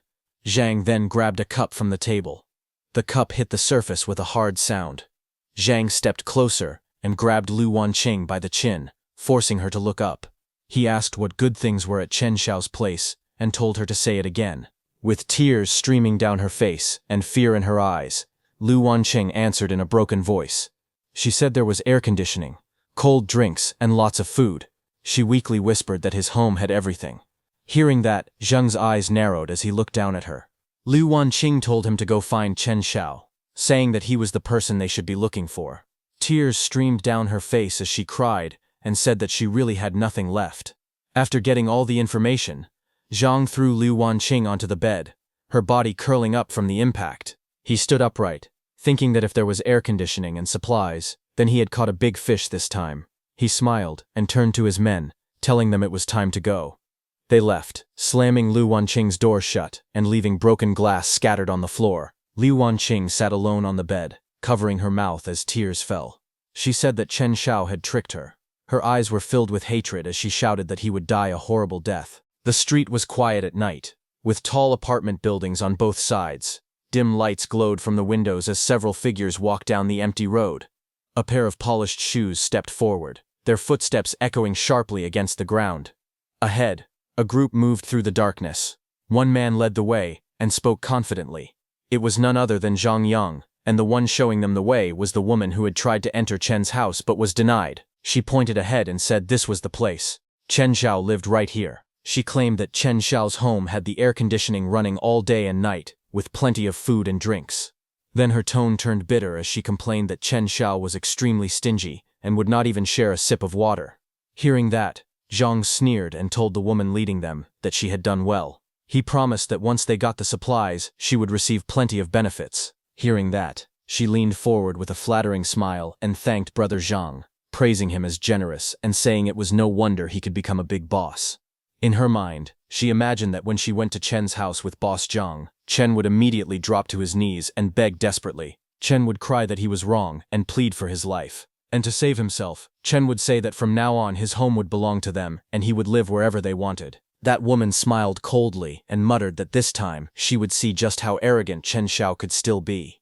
Boss Zhang's whole group arrived at Chen's house. They stopped right in front of it as Zhang looked up toward Chen's apartment. He touched his chin, sweat on his face, and narrowed his eyes. He sensed something strange and said that Chen had something going on. So he stayed behind and had two men go ahead to check, holding their weapons. One man stepped forward eagerly and shouted that he would kick the door down for Brother Zhang. He rushed ahead and lifted his foot to strike.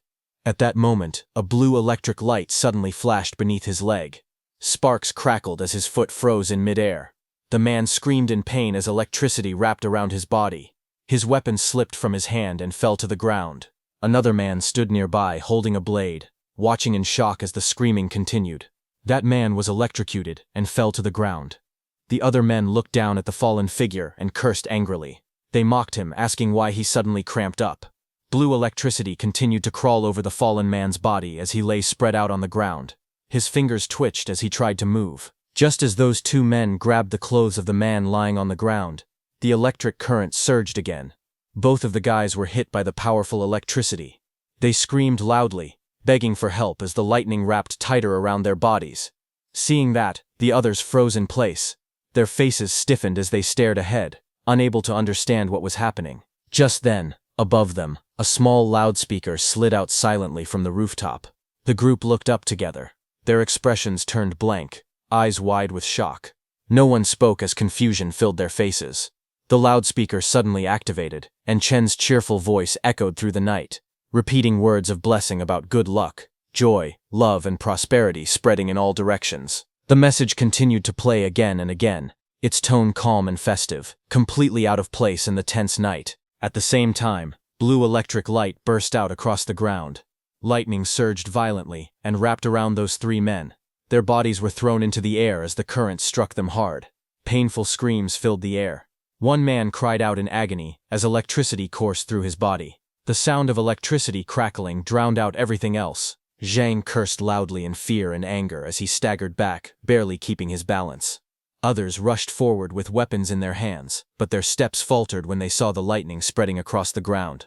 Blue electric arcs crawled along the surface like living snakes, blocking their path.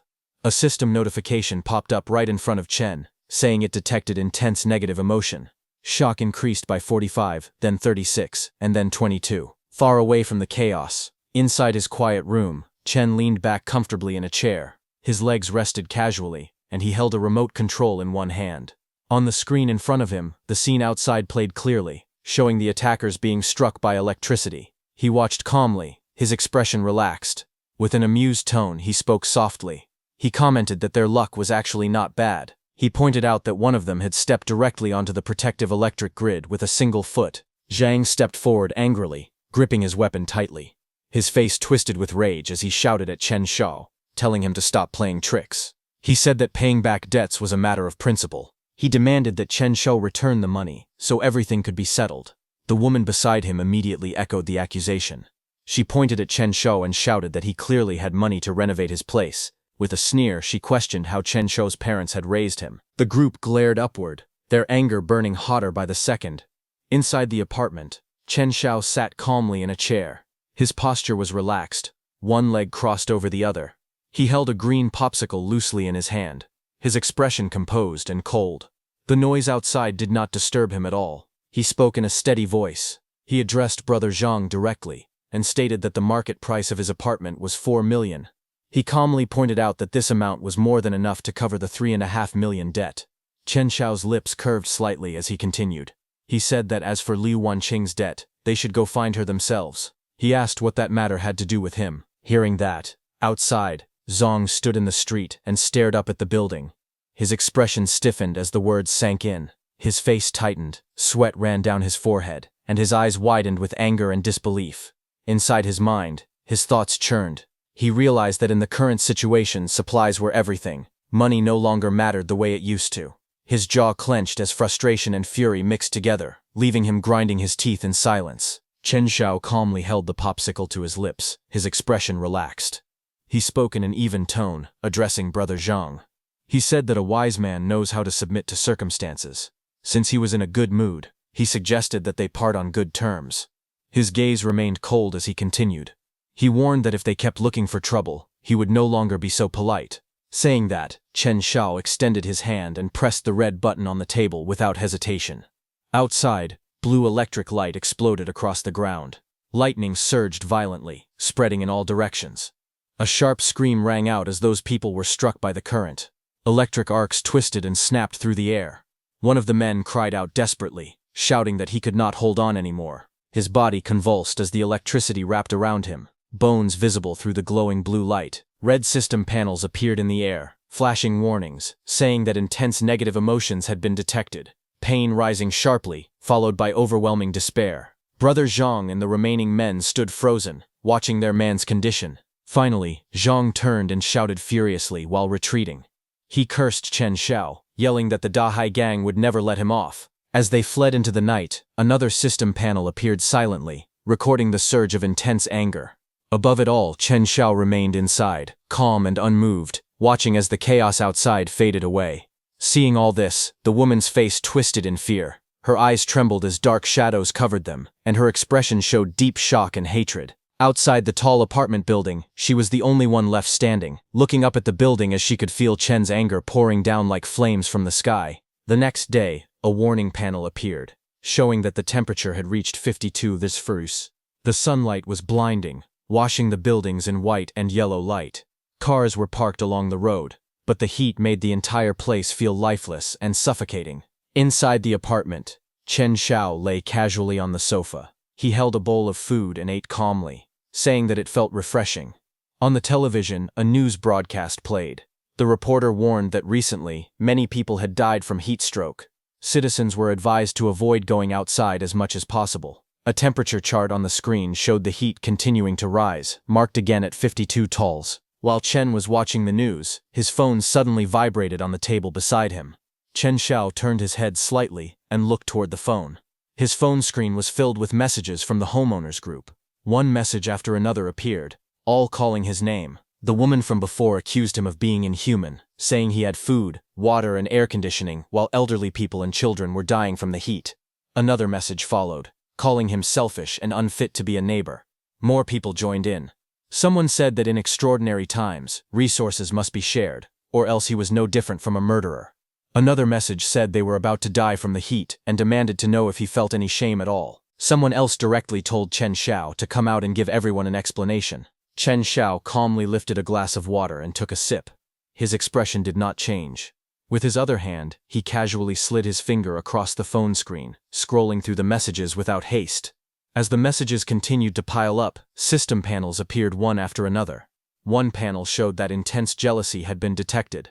Another panel followed immediately, reporting even stronger anger. Then suddenly, a larger red system window appeared, announcing that the total negative emotion value had exceeded 1,000 and that rewards were being calculated. Chen Xiao stood in front of the open refrigerator, looking at the neatly stored food inside. The shelves were filled with fruits, drinks, and packaged items. Everything was well organized and clearly abundant. He raised his phone and took a photo of the refrigerator, capturing everything inside. Then he sent that photo of the full refrigerator to the homeowners group chat. A message was sent along with it, stating that his stockpile was indeed quite large, and that anyone who wanted some could sign up. Almost immediately, replies flooded in. People rushed to respond, asking him to share a little. Someone begged him to send food to an elderly aunt, whose legs were not in good condition. Another demanded water first. More people quickly typed that they wanted to sign up. Chen Xiao looked down at his phone and typed another message. He clearly stated that he was not running a charity. If anyone wanted supplies, they had to exchange something of equal value. Otherwise, there would be no deal. He added that he refused freeloaders. The moment the message was sent, the tone of the group changed. Angry replies appeared. One person shouted that Chen Xiao was selfish and told him to hurry up and share the supplies if he wanted to be considered a good neighbor. Another accused him of revealing his true nature, claiming that refusing to save the dying would bring him karma sooner or later. Someone else threatened him, saying that if they starved to death he would not have it easy either. After sending that message, Chen Xiao leaned back on the sofa, his head tilted slightly upward. His phone slipped from his loose hand and rested near his fingers. An apple lay beside him on the table, untouched. But suddenly, his eyes opened. A sharp light flashed across his red pupils as he focused. His expression changed from calm to alert. A glowing system panel appeared in the air before him. The panel announced that the negative emotion value had reached 3,000. Another line followed, stating that a skill upgrade had been obtained. Spatial cut, beginner. A second panel appeared right after. It explained the effect of the skill. A microscopic rift could be created in the air, cutting anything it touched. The range was limited to within 3 meters. Chen Xiao sat up slightly and looked at the blue transparent panel floating in front of him. He quietly repeated the skill's name, testing the words in his mind. He then looked at the table. The apple sat still under the light. Chen Xiao raised his hand. His fingers spread as if gripping something invisible.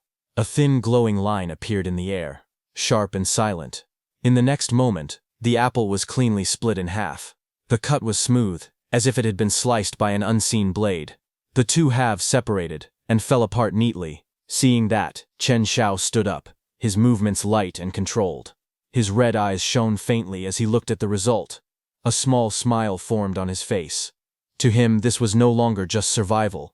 Things had finally become interesting. At the same time, outside on the street, streetlights cast a warm yellow light onto the road. Parked cars lined both sides, while one red off-road vehicle moved slowly down the center of the street. A pair of red high heels stepped onto the ground. It was Lin Wancheng. She stepped forward. She wore a black dress that hugged her figure, with a sheer black shawl hanging loosely from her arms. Her expression was calm and cold as she looked ahead. Behind her, the red off-road vehicle door opened. Two men in black suits and sunglasses stood on either side of the open door, guarding it silently. Inside the vehicle, Liu Yang leaned back in his seat. He held a cigar between his fingers, smoke curling into the air. His eyes were sharp and calculating as he watched from the shadows. He stepped out as Zhang appeared there. Liu Yang spoke, asking little Zhang if the Chen Sao they mentioned lived here. He asked while pointing at the building ahead. Zhang reported calmly to Liu Yang that Chen Sao lived in the innermost building. Liu Yang listened without changing his expression. Smoke drifted from his mouth as his eyes narrowed slightly. He suddenly grabbed Lin Wanqing's back, surprising her. She turned in shock and looked at him. Liu Yang turned toward her with a grin. Holding the cigar between his fingers, he spoke casually. He said that Chen Xiao used to be her man. He added that he was now leading a team to raid Chen Xiao's home and asked whether she would feel heartache about it. Lin Wanqing leaned closer to him. Her hand pressed against his chest as she looked up at his face. She spoke softly, calling him Brother Liu, and said that at this moment her heart only held him. Hearing that, Liu Yang laughed. His arm wrapped around her waist as he pulled her closer. Seeing that, Lin Wanqing's expression changed uncomfortably. She looked aside with a cold smile and spoke without hesitation. She said that Chen Xiao was nothing more than a useless piece of trash. Saying that, her eyes hardened. She tilted her head slightly and looked down, her voice turning sharp. She called out Chen Xiao's name and declared coldly that tonight would be his death date. While all this was happening, Liu Yang suddenly noticed some figures stepping out from the building entrance, their silhouettes stretching across the ground. Two residents rushed forward. It was Li Dafu and another man. Li Dafu pointed toward the building and shouted that they were homeowners in the complex. He asked if the group had come for Chen Xiao and said they were willing to help teach him a lesson. The other man quickly added that if Chen Xiao tried to escape, they would block his route, because they knew the area well. Liu Yang listened to them. He agreed and said that if they helped catch Chen Xiao, he would share some of the things in Chen Xiao's room with them. Hearing that, the two residents became excited. Li Dafu bowed slightly and thanked him, saying they knew a shortcut and would lead the way. Elsewhere near the building, chaos was visible. Liu Yang's men were emptying the whole neighborhood. Back on the street, Liu Yang, along with Li Dafu, began to move together. Liu Yang walked ahead with Lin Wanqing beside him, and several men followed from behind. The group reached the entrance of Li Dafu's shop, which was being robbed. Seeing that, Li Dafu rushed forward in panic, raising his hands and shouting that this was his home and that they were on the same side. His voice trembled as he tried to stop them. Liu Yang's men who were robbing the shop answered coldly, saying that it was no longer his home. They declared that the entire building now belonged to Boss Liu. On the other hand, Chen's aunt and nearby residents finally realized the danger. She screamed in fear and anger, saying they could not do this and that they had not provoked anyone. A tall man standing beside her kicked her to the ground. Chaos erupted, and Li Dafu and all the nearby residents were knocked down, their bodies scattered across the street. Chen's aunt sprawled on the ground, staring in despair as she thought about her greed. She admitted that she had been wrong, that everything was gone now, even her chance to survive. Another man shouted in regret, calling himself blind for trusting a bunch of beasts. Liu Yang's group moved forward, leaving those residents crying behind. Liu Yang and his men finally stopped right in front of Chen's building, standing confidently with weapons in their hands, metal bats glinting under the lights. Right at the front was Liu Yang, with Lin Wanqing beside him. Liu Yang's face was calm and ruthless, more men appearing from behind, weapons resting on their shoulders. The pressure was overwhelming as they closed in. At the building entrance, a figure finally appeared. It was Chen Xiao, stepping out into the light. Without hesitation, he lifted his arm and threw a sofa straight out of the doorway. The heavy furniture flew through the air and slammed onto the ground with a loud crash, breaking the silence and marking the moment Chen Xiao revealed himself. Chen sat calmly at the table, holding a piece of meat on a fork. He brought it to his mouth and took a slow bite, chewing without any hurry. His posture was relaxed, as if nothing around him mattered. He looked down from his seat and spoke casually, asking if everyone was looking for him. His tone was calm and almost amused as he continued holding the fork in his hand. Liu Yang glared fiercely. He leaned forward and threatened Chen, saying that death was close. He demanded the supplies and promised to leave the body intact if the order was followed. Lin Wanqing stood close beside him, her face tense and her eyes fixed on Chen. Chen lowered his head slightly and wiped his mouth with a napkin. His movements were slow and deliberate. He then lifted his gaze, his expression cold, and remarked that disturbing someone while eating was rude. Hearing that, the air suddenly became heavy. Liu Yang grew furious upon hearing Chen's words. He pointed at Chen and shouted angrily, ordering his men to cripple him. Several figures rushed forward at once. Weapons were raised. Clubs, blades, and a spiked flail swung through the air as they charged. Chen moved and dodged the first man's punch. The second attacker rushed in from the front, but in the next instant, Chen stepped forward and slammed him into the ground. The pavement cracked under the force. Another man leapt in from above, swinging his spiked flail down, but Chen turned sharply. With a powerful kick, he sent the attacker flying. The man's body spun through the air before crashing hard onto the ground. That attacker was struck mid-charge and thrown backward, his body skidding across the street. Suddenly, an axe came toward him, cutting through the air with a sharp, cold gleam, slicing forward at terrifying speed. It was a man with short hair who lunged aggressively at Chen with the axe. His face twisted with rage as he brought it down. Seeing this, Chen thought that they were forcing him to use a special technique. Suddenly, a cylindrical object fell right in front of him. The object tumbled across the ground, rolling to a stop near Li Yang's group. Li Yang and his companions froze for a split second. Their eyes widened as they noticed the object. Before anyone could react, a blinding flash erupted. A violent explosion burst outward, engulfing the area in smoke and light. The shockwave expanded rapidly, swallowing the street as debris and dust filled the air. When the smoke rose, everything was obscured. The battlefield vanished behind thick clouds. Liu Yang raised his arm to cover his mouth and nose as he coughed hard. His eyes narrowed as he shouted loudly that it was tear gas. He warned the others that Chen had a helper and ordered everyone to retreat first. Inside the smoke, Chen moved quickly. He leaped forward and jumped out of the smoke. Just then, a voice came from Chen's side. Chen turned his head toward a shadowed figure leaning against the railing. The figure spoke calmly, saying that the trouble caused was not small, but added that Chen's skills were indeed not bad. Chen faced the speaker directly. His expression was cold as he asked why the other person was here. From the darkness, Mukong stepped forward. With a faint smile, he asked if Chen still wanted guns, saying that he had good goods available. After Liu Yang and his men left, Chen took out some water for Mukong. Mukong looked at the box of bottled water and got very excited. He said that drinking ice water at a time like this meant Chen was living a very comfortable life. Chen calmly placed the box on the table and handed one bottle to Mukong, saying they should talk. He asked why Mukong had come here when this area was not his territory. Mukong casually reached out and grabbed the bottle of water. He said that Liu Yang's men had been stealing his business recently. Because of that, he had been watching Liu Yang for days. When he saw him come this way, he followed to take a look. He did not expect that Liu Yang was actually coming for Chen. While speaking, Mukong glanced at the stack of bottled water beside Chen. He pointed out that supplies had been scarce for a long time, yet Chen had a large stockpile here. He said that this kind of stock could not be gathered without special channels. Chen's eyes narrowed as he listened to Mukong. His expression turned cold, and he asked Mukong what he was trying to say. Mukong smiled and spoke calmly. He said that he was not trying to pry into Chen's supplies. He explained that Liu Yang had recently stockpiled a large amount of purified water, and he wanted to cooperate to get that water. He leaned closer to Chen and said that he was familiar with the layout of Liu Yang's underground business. He said that Chen only needed to find a way to get the water.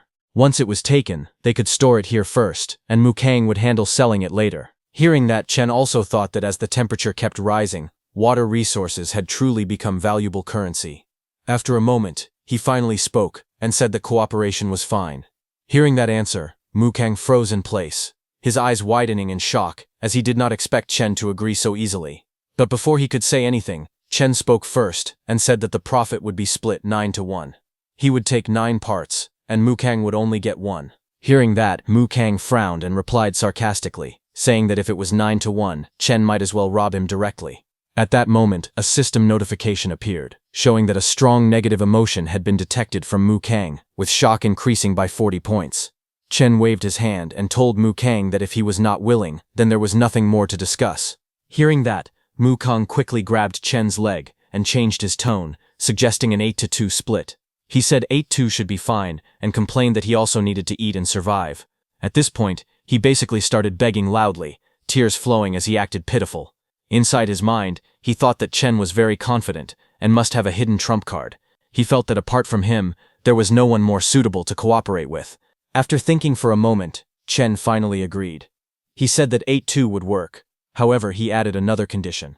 In the future, if any new goods were obtained, he would get the first pick. Whatever he left behind would be sold by Mu Chang. Mu Chang finally gave in and admitted defeat. He said that Chen wins. After the agreement was confirmed, Chen told him that the next step was to figure out the stronghold structure and how the personnel were arranged. After a few hours, they arrived at Liu Yang's base. Pointing ahead, Mu Kong told Chen that the place ahead was Liu Yang's stronghold. The trading area was located at the front. People who lacked water either paid money for it or exchanged other items. Inside the stronghold, several armed men patrolled the area with weapons in their hands. There were also many women who had been captured. They were forced to provide so-called special services for the upper management. One woman in a red dress was brought forward while men surrounded her, watching closely. It was Lin Wancheng.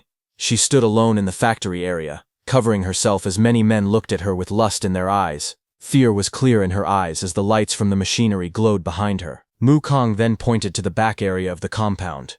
A large water storage tank stood in the open space. Mu Kong told Chen that the water storage area was located in the back, but the exact position was still unclear.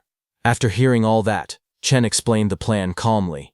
He said he would sneak inside first to investigate.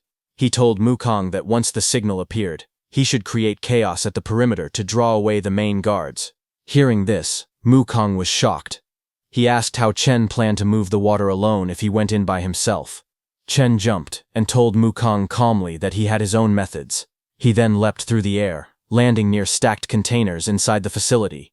Armed guards patrolled the area, unaware of what was about to happen. Chen changed his clothes and walked forward inside the compound, covering his mouth casually as he moved. Suddenly, a guard noticed him and raised his weapon. The guard shouted, telling him to stop. He said that Chen looked unfamiliar and demanded to see his identification. The situation immediately became tense as Chen was stopped inside the restricted area. Chen took out a paper and told the guard that Boss Liu had sent him to count the water stock. He showed his card as proof. Hearing that, the guard laughed and said that counting water stock sounded fake. He asked if Chen was trying to trick a child. As he spoke, the guard raised his weapon and pressed it closer, clearly not believing him. At that moment, a system notification appeared, stating that negative emotion had been detected and mockery points were gained. Seeing that, Chen remained calm. He placed his hand on the guard's shoulder and thought that before he had only used his spatial cut to slice apples, but today he would cut something different. In the next second, Chen moved. A sharp spatial slash flashed through the air and struck the guard. The guard's eyes widened in shock as the attack hit him. He let out a painful cry and collapsed to the ground, unable to stand. The guard's expression twisted in agony as blood sprayed out. He cried out in pain and fell motionless on the ground. Another system screen appeared, detecting strong negative emotions, horror and pain. Hearing the commotion, a second guard rushed forward with a gun. Seeing the first guard's body on the ground, the second guard shouted angrily. He aimed and fired, bullets flashing through the dark. Chen twisted his body, dodging the bullets, and swung the green spatial blade again. The attack cut through the air and reached the guard. The guard's face filled with fear as he fired again. Gunfire echoed, but the green blade sliced across the guard's body, cutting him into two pieces. The guard screamed one last time as fear and despair surged through him. A final system notification appeared, showing strong negative emotions, fear and despair. Gunshots suddenly rang out across the area. Other guards shouted that an intruder had sneaked in and told everyone to hurry up. Armed guards rushed forward with their weapons raised. They spread out quickly, searching the area while moving toward the source of the noise. One man fired his gun while turning a corner, but little did they know that the intruder, Chen, stood calmly nearby. While Chen was hiding, a hand suddenly reached out from the darkness and grabbed him. Chen turned sharply to look back, his eyes cold and focused. At the same time, guards gathered around the large water storage tank.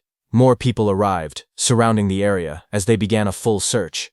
Several armed guards moved toward a nearby building, pointing their weapons and checking inside.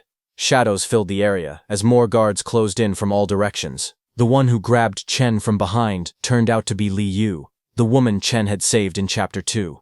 Li Yu raised her finger to her lips, signaling Chen to stay quiet. Both Chen and Li Yu crouched beside a metal building to hide. Chen asked why she was there. Li Yu told Chen that she had been captured. She then asked if he had been captured too. Hearing that, Chen asked if she knew where the water stockpile was. Li Yu replied that they had made her clean up, so she had already figured out the layout and could take him there. However, there were too many guards outside. Suddenly, both Chen and Li Yu noticed something. They turned and saw a metal bucket, and quickly formed a plan. As the armed guards rushed forward searching, a heavy crash suddenly echoed as the metal bucket fell to the ground in front of them. The guards noticed the movement and shouted that someone was over there. They raised their weapons and rushed forward, urging each other to move quickly. But when they arrived, they only saw a metal bucket. Meanwhile, in a dark alley behind them, Li Yu led Chen away. She told him to follow her and said there were no surveillance cameras along that path. They ran together through the narrow passage, avoiding everyone who was searching for them. After Li Yu led Chen to the place where Li Yong was hiding the water, Chen told Li Yu to find a place to hide and wait for him to come back out.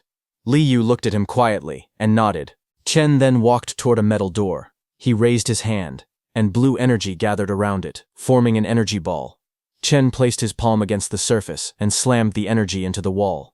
The energy spread outward in waves as he pressed harder. The blue light burst forward, and the door reacted under the force of his hand. With a loud explosion, the wall shattered. Rocks and debris flew everywhere as Chen burst through. The entire gate exploded with a massive blast, shocking a guard who was patrolling inside. The stunned guard stared at the hole in the wall and shouted in fear, asking who it was and how they got in. Seeing the guard, Chen's red eye glowed in the darkness. In the next second, he moved with lightning speed as a red light flashed. Before the guard could fight back, his neck was struck down instantly. Blood splashed as his expression froze in terror. A cold system screen appeared, showing that strong negative emotions had been detected. Shock, fear, and pain surged all at once.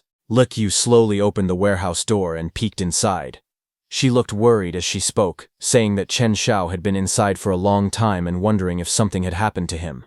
Suddenly, a loud explosion shook the place. Flames and debris burst out, and rocks flew through the air. Li Yu rushed forward in shock. Smoke filled the warehouse as burning pieces fell around her. She grabbed a brick tightly with both hands, her face tense. Through the smoke, she noticed a dark human figure standing ahead. Startled, she turned toward the shadow. The next moment, she screamed and swung the brick down with all her strength. Before it could hit, Chen stepped in front of her. He caught the attack easily. They stood face to face, staring at each other at close range. Chen spoke calmly, saying it was handled and that they should leave. He walked forward without hesitation, while Li Yu followed behind him, still shaken. After coming out of the warehouse, Chen took out the gun he bought from Mu Kang. He raised the gun, and a shot was fired straight into the sky. It was a kind of firecracker. A bright flash exploded above the buildings, lighting up the night. Li Yu looked up in surprise, her hand covering her mouth. Chen stood in front, wearing a faint smile, completely calm. From a distant rooftop, Mu Kang watched the scene while holding a bottle. Fireworks burst in the sky as he commented that Chen Xiao was not bad at all. He then pushed a cart forward at high speed. Inside the cart were several glass bottles, all burning with flames. From above, the flaming bottles were thrown down one after another. The bottles spun through the air as fire wrapped around them. They crashed into the factory below. Flames burst out and spread across the buildings. Thick smoke rose into the sky as the fire grew stronger. Inside the factory, people shouted in panic. They yelled for the fire to be put out. Someone realized what it was and shouted that it was an incendiary bomb, telling everyone to run. Meanwhile, on a rooftop, Chen ran while looking back at the spreading flames. Fire burned on all sides. Li Yu led the way, telling Chen that this path would lead them out through the south gate. Just then, Chen felt that someone was following him from behind. His face darkened when he saw who it was. It was Lin Wanqing. She rushed toward him through the flames and grabbed onto him tightly. With tears streaming down her face, she begged him to take her along. She said she wanted to leave this place with him. She pleaded, reminding him that they were once lovers. She cried and promised that if he took her away, she would not blame him for using her name to take out loans. Her voice trembled as she begged again and again. Hearing that she wouldn't blame him, Chen Xiao looked down at her without warmth. He let out a quiet laugh and told her that she did not understand the situation at all. Tears rolled down her cheeks as she stared at him in despair, her face filled with regret and pain. Tears fell from Lin Wanqing's eyes. Her face trembled as fear and regret filled her expression. The scene shifted to her memories. Inside the room, she was trapped. She said they forced her every day and made her serve those old men. She said that if she resisted, they beat her. If she tried to run, they caught her and dragged her back. She cried and said she had nowhere else to go. She begged Chen Xiao to let her live with him, saying she would do anything for him. Chen Xiao leaned close and spoke in a low voice. He reminded her of the past. He said she laughed at him for being poor, called him useless, slept with old men behind his back, betrayed him, and led Liu Yang to kill him. He asked her if she had ever thought this day would come. Her eyes widened in shock as she stared at him, unable to speak. Chen remembered his past life, where he was lying on the ground, pierced by metal rods, while Lin Wanqing and her lover stood around him in the red-lit darkness. Remembering all that, Chen felt cold and heavy. In his mind, he asked her that in the past life where she had betrayed and killed him, if she had ever thought this day would come. Scenes from the past appeared in his mind again. She had held a blade and hurt him while others watched. Blood stained his body as he screamed in pain. That memory was clear and cruel. In the present, Chen moved. He kicked her away without hesitation. Lin Wanqing fell hard to the ground, her acting exposed.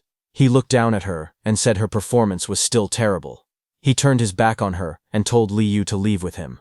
Li Yu hesitated, shocked, then followed as he walked away toward the burning factory. Lin Wanqing sat on the ground, watching them leave.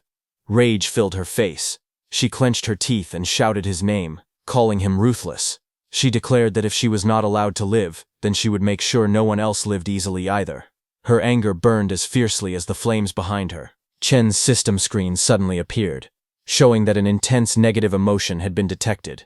The hatred level surged to an extreme value. On the other hand, inside the burning warehouse, Boss Lu shouted in panic, asking where the water was and whether the water was safe. The large metal door burst open. Boss Lu rushed in from outside with his men, holding guns as flames and smoke spread around them. Boss Lu looked around, but there was no trace of the water he had hidden. On a cracked wall, a message was written in red, warning Boss Lu that this time only his water had been taken, but next time his life would be taken instead. Boss Lu stared at the message in shock and fury. Veins bulged on his face as he shouted, demanding to know who had done this. A system screen suddenly appeared, showing that an intense negative emotion had been detected. The hatred level rose extremely high. Just then, Lu Wanqing collapsed on the ground in front of him, crying. She said it was Chen Xiao. She claimed she tried to stop him, but he injured her and insulted Boss Lu. She got close to Boss Lu and continued speaking, saying that Chen Xiao called him trash and said he was unworthy of owning these resources. She hugged Boss Lu and said that Chen Xiao wanted to kill all of them. She was clearly making Boss Lu angry at Chen, and it worked. Boss Lu's face twisted in rage. He clenched his fist and shouted for everyone to follow him to the south gate and kill Chen Xiao. At the south gate, some open barrels lay scattered as sparks fell to the ground. Chen calmly commented that it was quite a commotion. Mu Kong asked Chen to explain what had happened. Right in front of them, Boss Lu stood alone with his men. His expression dark and angry. Chen Xiao stood calmly, holding a burning torch in his hand. He looked relaxed and even smiled, saying Boss Liu had arrived quickly. Boss Liu pointed forward and roared, ordering his men to go and get Chen Xiao. Several men rushed forward, gripping knives and weapons as they charged through the fire. Seeing them coming, Chen threw his burning torch toward the barrels, which were filled with explosives. They immediately caught fire and exploded, creating a firewall between Chen and Boss Liu's men. The flames surged higher, blocking the way. Seeing this, Boss Liu grew more and more furious. He shouted Chen Xiao's name loudly, swearing that he would kill him.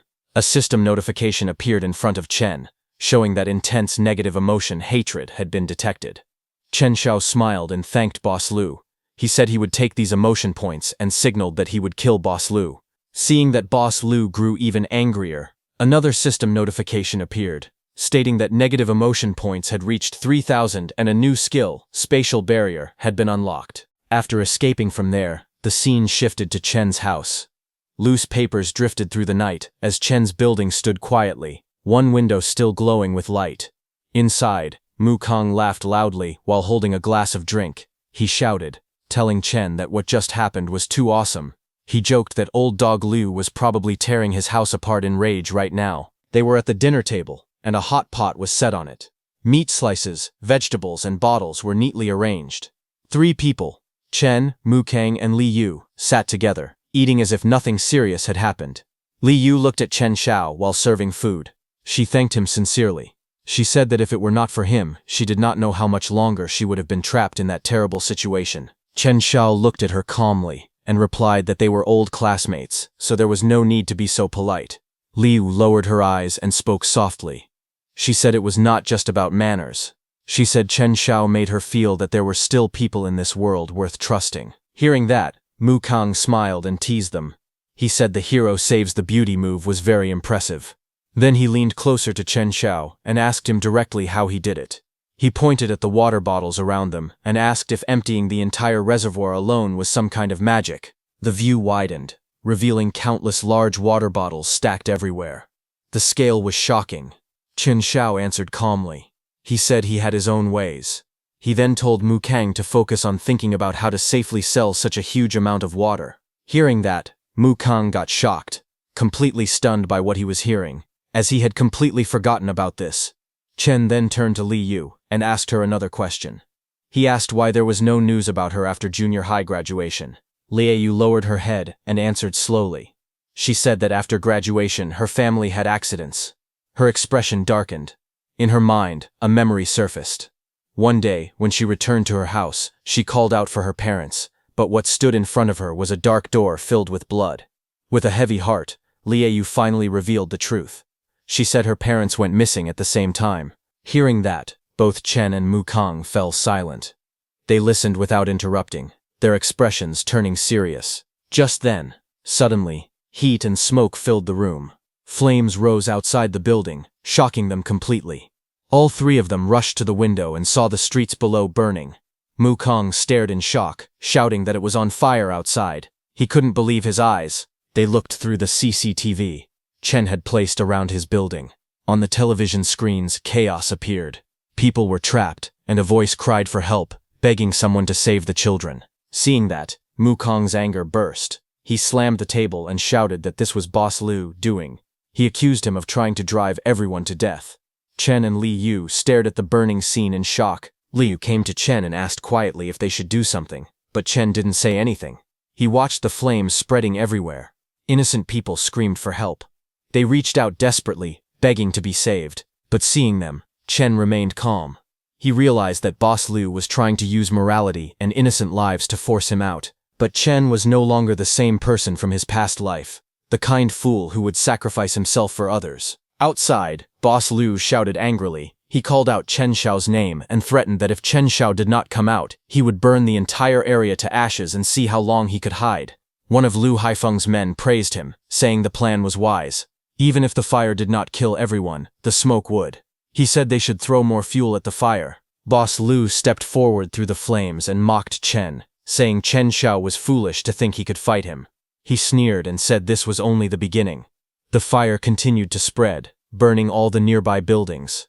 Danger grew closer and closer as the fire continued to grow. Inside Chen's room, while watching the scene outside, Mu Kang panicked and warned Chen Xiao. He said they could not continue like this. The heat would spread inside. Even if they did not burn to death, they would be roasted alive or suffocate from the lack of oxygen. But Chen Xiao stood calmly in front of the computers. His expression did not change at all. Just a smile appeared on his face. In his heart, he thought that in a high-temperature apocalypse, it would be foolish not to install the highest-level fire protection system in a safe house. He slowly raised his hand and pressed a red button inside his system. Just as he pressed it, outside, a device on the building activated. A powerful stream burst out and sprayed forward like a cannon. The white force cut through the flames, pushing the fire back and suppressing it as it roared across the burning buildings. Next, some barrels were thrown and scattered across the ground.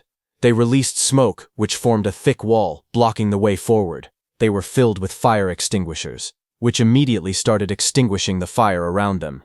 Watching from inside, Mu Kang stared at the screen in shock. He realized that the barrier blocking the fire was made from nano-grade aerogel. He couldn't believe it. This level of material was military grade. Seeing that, Liu covered her mouth in disbelief as she looked at Chen. She finally understood how the building was stopping the fire from breaking in. Outside, Boss Liu, standing in the flames, slowly lifted his head. He looked at the building ahead, his eyes cold and sharp. The fire reflected in his gaze as he sneered. He muttered that this was nothing but a struggle before death. One of Boss Lu's men raised a bottle and threw it with all his strength.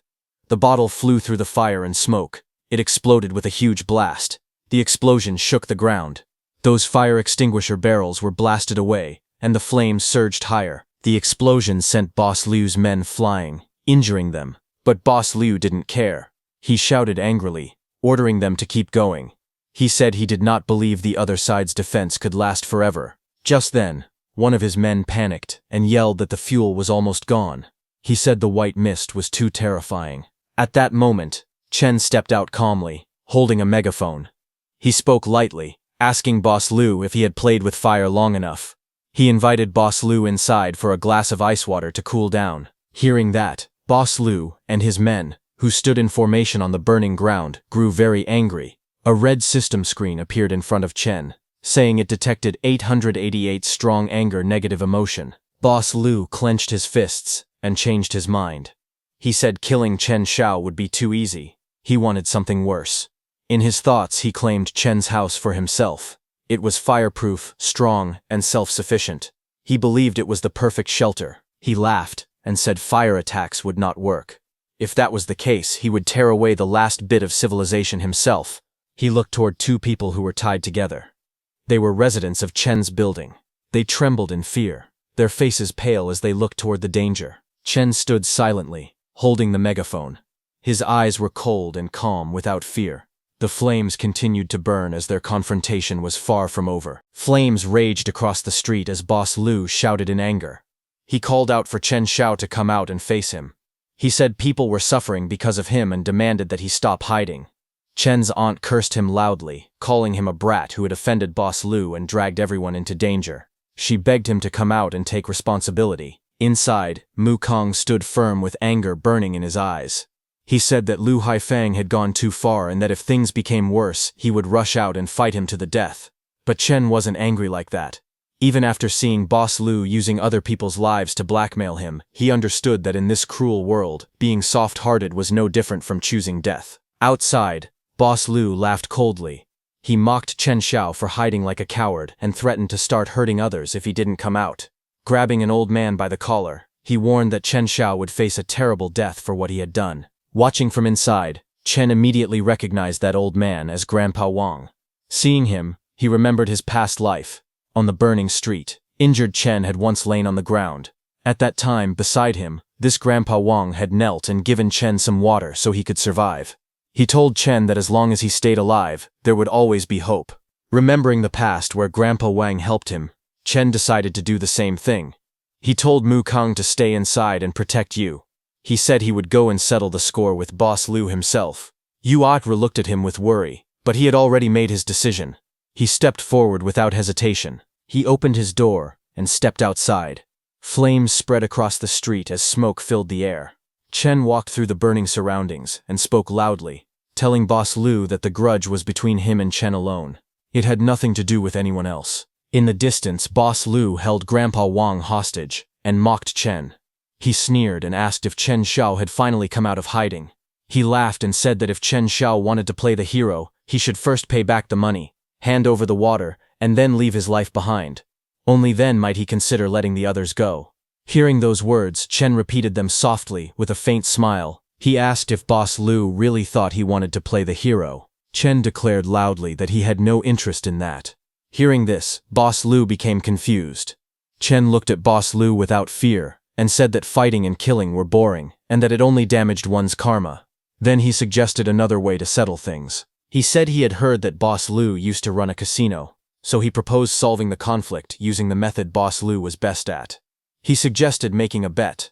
Chen Xiao said that if Boss Lu won, everything he owned would belong to him.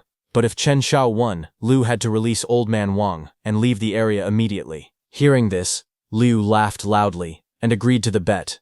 He took out the gambling cup and accepted the challenge without hesitation. Liu declared that they would bet on the size of the points. One round would decide life or death. Saying that, he threw the cup forward with force, starting the deadly gamble. Chen Xiao caught it calmly, his expression steady and confident as he said that he would bet on big. A tense atmosphere filled the area as the two stood facing each other like enemies in a duel. Dice rolled inside the cups as both of them prepared for the gambling showdown. Boss Liu shook the cup confidently, his arm swinging with force. At the same time, Chen stayed calm and steady, showing no fear as he shook his own cup. They glared at each other fiercely, neither willing to back down. Both of them then moved even more fiercely, shaking their cups from all directions and leaving no gap. Then at the same time, both slammed their cups onto the table, ready to reveal the result. But before revealing, Boss Liu pressed a button hidden in his cup. A mechanism moved inside his cup, and all the dice turned, showing sixes. Boss Liu smirked as he lifted his cup first. 3 sixes appeared on the table. His followers instantly cheered loudly, shouting that their boss had won. Laughing proudly, he declared that it was 3 sixes, and that his opponent had lost. However, Chen remained calm. He slowly spoke, telling them not to rush because the winner had not yet been decided. As he said that, Chen used his space cut skill to split all 3 dice into pieces. Chen then lifted his cup, revealing the broken pieces of the dice underneath. Seeing that, Boss Liu and his men were shocked. Chen said that Boss Liu's dice did not seem very good. Chen's neighbors, who were Boss Liu's hostages, stared in shock as the dice broke cleanly in half. Chen then counted the total points again, and it came out to 21, higher than Boss Liu's supreme roll. Boss Liu stood frozen in disbelief. With a calm expression, Chen looked at Boss Liu and declared that he had lost. He ordered him to release the captive immediately. Boss Liu tried to speak but couldn't find anything to say, and that angered him. Boss Liu shouted, asking Chen how dare he cheat in front of him. A system notification suddenly appeared beside Boss Liu, showing that strong negative emotions had been detected. Chen gained 500 anger points.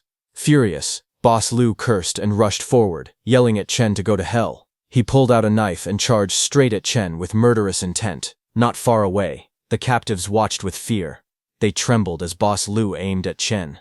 Meanwhile, Chen remained calm. A faint smile appeared on his face as he thought that it was just in time to test his new skill. Boss Liu lunged forward with the knife raised high, aiming to strike Chen down. The blade flashed under the dim light as he attacked without hesitation. But Chen moved to his side and dodged the knife. Before Boss Liu could reach him, something shot past him into the air at high speed. It was a smoke bomb, which flew past Boss Liu's face and slammed into the ground between them. In the next moment, a loud explosion erupted. Smoke and dust filled the area. Boss Liu's subordinates panicked and shouted for their boss. They rushed toward the smoke, calling out to him. When the smoke cleared, Boss Liu stood there coughing but alive. His men asked if he was okay. Boss Liu covered his mouth and said he was fine. Then he ordered them to go and find Chen immediately. As he looked ahead, he saw Chen standing right in front of him inside the smoke. Boss Liu pointed and told his subordinates that Chen was up ahead. Immediately, his men aimed their guns and began firing into the thick smoke. Boss Liu shouted angrily, ordering them to beat Chen to death without mercy. But suddenly, an energy slash came and cut down a man standing beside Boss Liu. Boss Liu heard a shout of pain and turned in shock. He demanded to know what was happening as chaos broke out in front of him.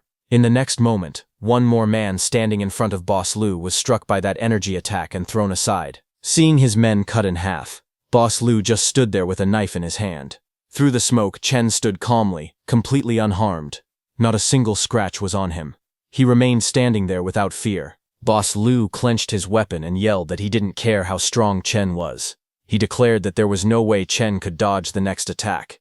With rage in his eyes, Boss Liu fired a missile with a rocket launcher, telling Chen to die. As the missile shot forward, Boss Liu declared that Chen's inheritance belonged to him alone. At that moment, a blue barrier formed around Chen as a system notification appeared, announcing that a spatial barrier had been activated. The missile slammed into the barrier with tremendous force, but it could not break through. The impact shook the surroundings, yet Chen Xiao remained standing calmly inside the barrier. The missile cracked and began to break apart. Boss Liu stared in shock. He could not understand what was happening. Even after the missile struck, it failed to harm him. Boss Liu couldn't believe his eyes that Chen could actually block a missile. Chen Xiao stood there quietly, looking down at them without fear. With a faint smile, he spoke calmly. He asked Boss Liu if he really wanted to lose in front of so many people. Then he coldly asked if Boss Liu wanted to go back on their bet.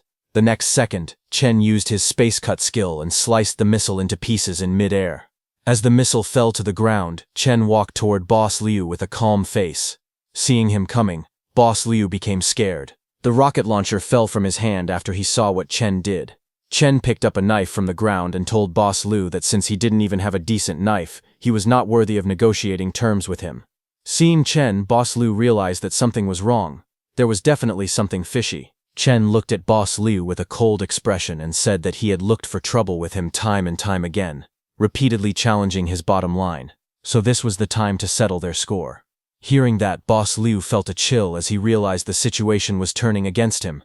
In his heart, Boss Lu thought about the losses and how fighting further would only hurt him more. He began to consider that Chen's Safehouse and abilities were too valuable. He thought it was better to recruit Chen, so that he could earn back his previous losses with interest. He quickly changed his attitude and forced a smile. Sweating nervously, he said it was all a misunderstanding and suggested that they could be friends after the fight. Boss Lu tried to make peace, hoping to strike a deal and avoid further trouble. Boss Lu lay on the ground, sweating heavily. He looked up at Chen Xiao and begged him to listen. He said that killing him would only stain Chen Xiao's hands with blood. Desperate, he added that in this world, human life was cheap, but he could help Chen Xiao survive and live better. He quickly revealed that he had a batch of medicine, antibiotics like penicillin and cephalosporin. He asked if Chen Xiao understood how precious those medicines were now. Boss Liu explained that even a small infected wound could take a person's life. If Chen Xiao let him go, he promised to share the medicine.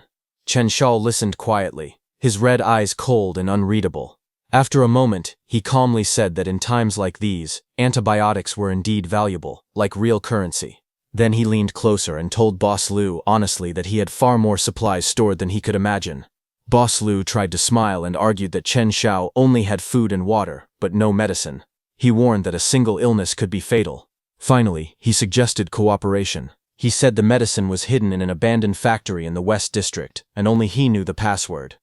Chen Xiao looked down at Boss Liu and calmly said that it was all right.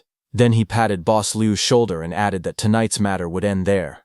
Hearing that, Boss Liu quickly agreed. He said it was good that the misunderstanding had been cleared up. Chen Xiao put an arm around Boss Liu's shoulder and told him to go ahead. He said they could talk about the details another day. Boss Liu walked forward, rubbing his head, still shaken. Soon his men stepped closer and called out to him. Boss Liu regained his composure. He looked at his brothers and told them it was time to leave. With that, he led his men away into the night. After Boss Liu and his men left in a hurry, Chen Xiao stood alone on the empty street. Smoke drifted through the air, and the burning cars lit the night with orange flames. He lowered his head slightly, a faint smile on his lips. He let out a quiet laugh, and thought to himself that a password alone could never stop him. Even without a password, he could still open the door. Later, he walked toward a group of people waiting near the stairs. He gently held Grandpa Wang's hand and told him that everything was fine now. He said all those people were gone. The others around them slowly relaxed, but Chen's aunt looked at Chen with anger in her eyes. Before she could say anything, she suddenly remembered that even Boss Liu couldn't do anything. Sweat rolled down her face as fear filled her eyes. At that moment, a system notification appeared, showing that fear had increased by 100 points. Grandpa Wang held Chen Xiao's hands tightly and thanked him with tears in his eyes. He said that Chen Xiao had saved his life. If he ever needed this old man in the future, he should just ask. Even though he was old and could no longer risk his life in a fight, he could still plant seedlings and help with chores. Chen Xiao gently told Grandpa Wang that he understood his feelings. He asked him to go back home first, lock the door, and get some proper rest. Later that night, the city was covered in a deep red glow under a blood-colored moon. As Boss Liu and his men walked through the alley, one of his men admitted that Chen Xiao had truly scared him. Boss Liu snorted coldly. He called Chen Xiao a rash young man and said there was no way he would really share the medicine. Cooperation? That was a joke. He took out a cigar and smiled darkly. He said he had only been stalling. First, he would steady Chen Xiao and wait until he got the supplies into his own hands. After that, he would decide how to kill him. In his eyes, Chen Xiao was still too inexperienced to fight him. Hearing that, one of the men grinned and praised Boss Liu, saying that the boss was truly wise. He mocked Chen Xiao for daring to fight against him, and said he doubted Chen Xiao would survive more than 3 days. Boss Liu's expression slowly turned serious. He admitted that something about Chen Xiao felt wrong. Even artillery shells had not been able to get close to him. That alone proved Chen Xiao was not ordinary. He calmly told the red-haired man, whom he called Pineapple Head, to spend the next few days investigating Chen Shao carefully. But before he could finish speaking, something sudden and very bright sliced through the air. A strange force struck Boss Lu's neck without warning. Blood burst from his neck as his eyes widened in shock. The cigar slipped from his hand. His men froze in fear. They stared at him in horror and shouted that they had seen a ghost. Panic spread among them as they screamed and ran. Moments later, Boss Lu's body lay motionless on the cold ground of the alley. Under the red moon, the narrow street fell silent once again. Under the red sky, Chen Shao stood quietly on the rooftop. He looked down at Boss Liu below with calm eyes. Stretching out his hand slightly, he said softly that Boss Liu's story had ended forever. The next morning, an emergency broadcast spread across the city. It announced that the global high-temperature disaster was completely out of control. Many climate tipping points had been broken, and the ecosystem was close to collapse. The authorities officially advised people to make a choice based on their situation. They could migrate north to temporary shelters built by the government, or they could stay where they were and wait for rescue. The broadcast repeated that this was not a drill. Standing in front of the window, Chen Shao listened silently. He thought that going north to the so-called Pure Land would only lead to another disaster. Waiting for rescue was even more unrealistic. In his heart, he knew the real nightmare had only just begun. He remembered from his previous life, seeing a giant snake lift its head. Its red eyes glowed fiercely as it opened its mouth wide. Chen knew that soon something even more terrifying was about to happen. In the burning world, strange changes began to occur. Heat-resistant mutant beasts appeared.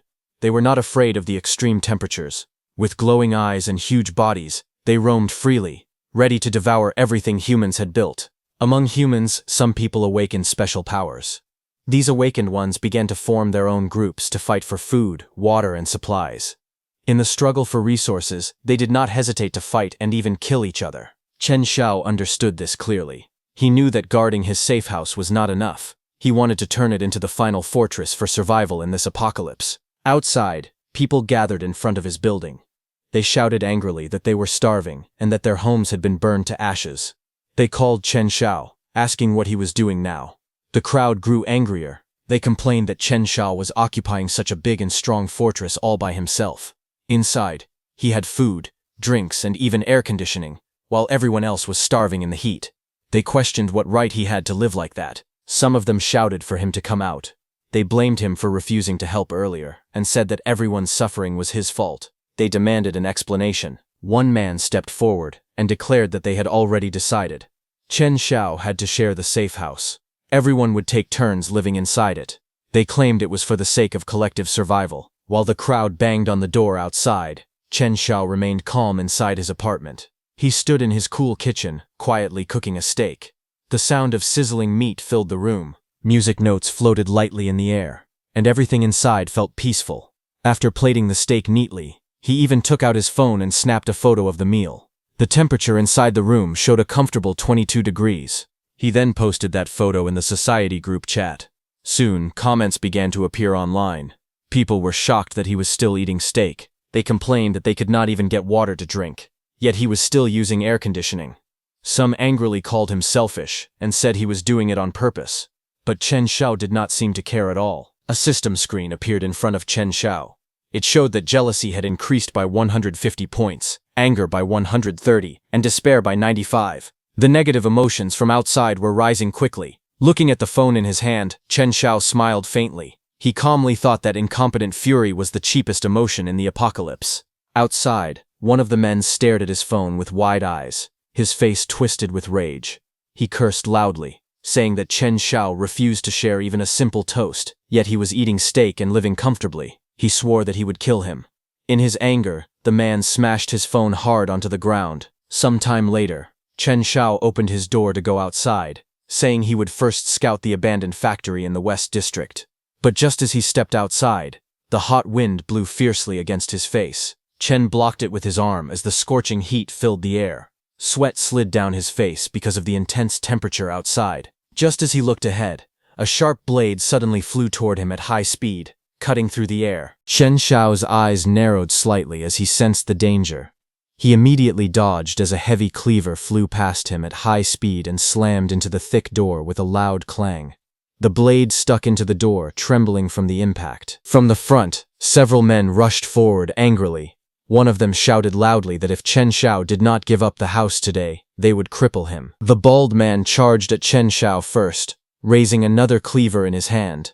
His face was full of anger as he swung the weapon forward. But before the attack could land, Chen Xiao moved. He stepped forward calmly and closed the distance in an instant. He moved with terrifying speed, and seeing him, the bald man's eyes widened in shock. At the same moment, Chen Xiao grabbed the man's wrist tightly, stopping the cleaver from falling. With a sharp twist of his arm, Chen Xiao bent the attacker's arm backward. The man screamed in pain as his body was forced to bend with the motion. The fight had just begun, but Chen Xiao had already taken control of the situation. Chen Xiao reacted instantly when the attack came. The bald man tried to swing the cleaver down with full force, but Chen Xiao moved faster. In mid-air, Chen Xiao raised his arm and blocked the attack directly. The blade stopped just inches away. With a quick motion, Chen Xiao grabbed the bald man's wrist tightly and then forcefully seized the cleaver from the bald man's hand. At that moment, another man rushed in from behind, raising his own cleaver and preparing to strike Chen Xiao.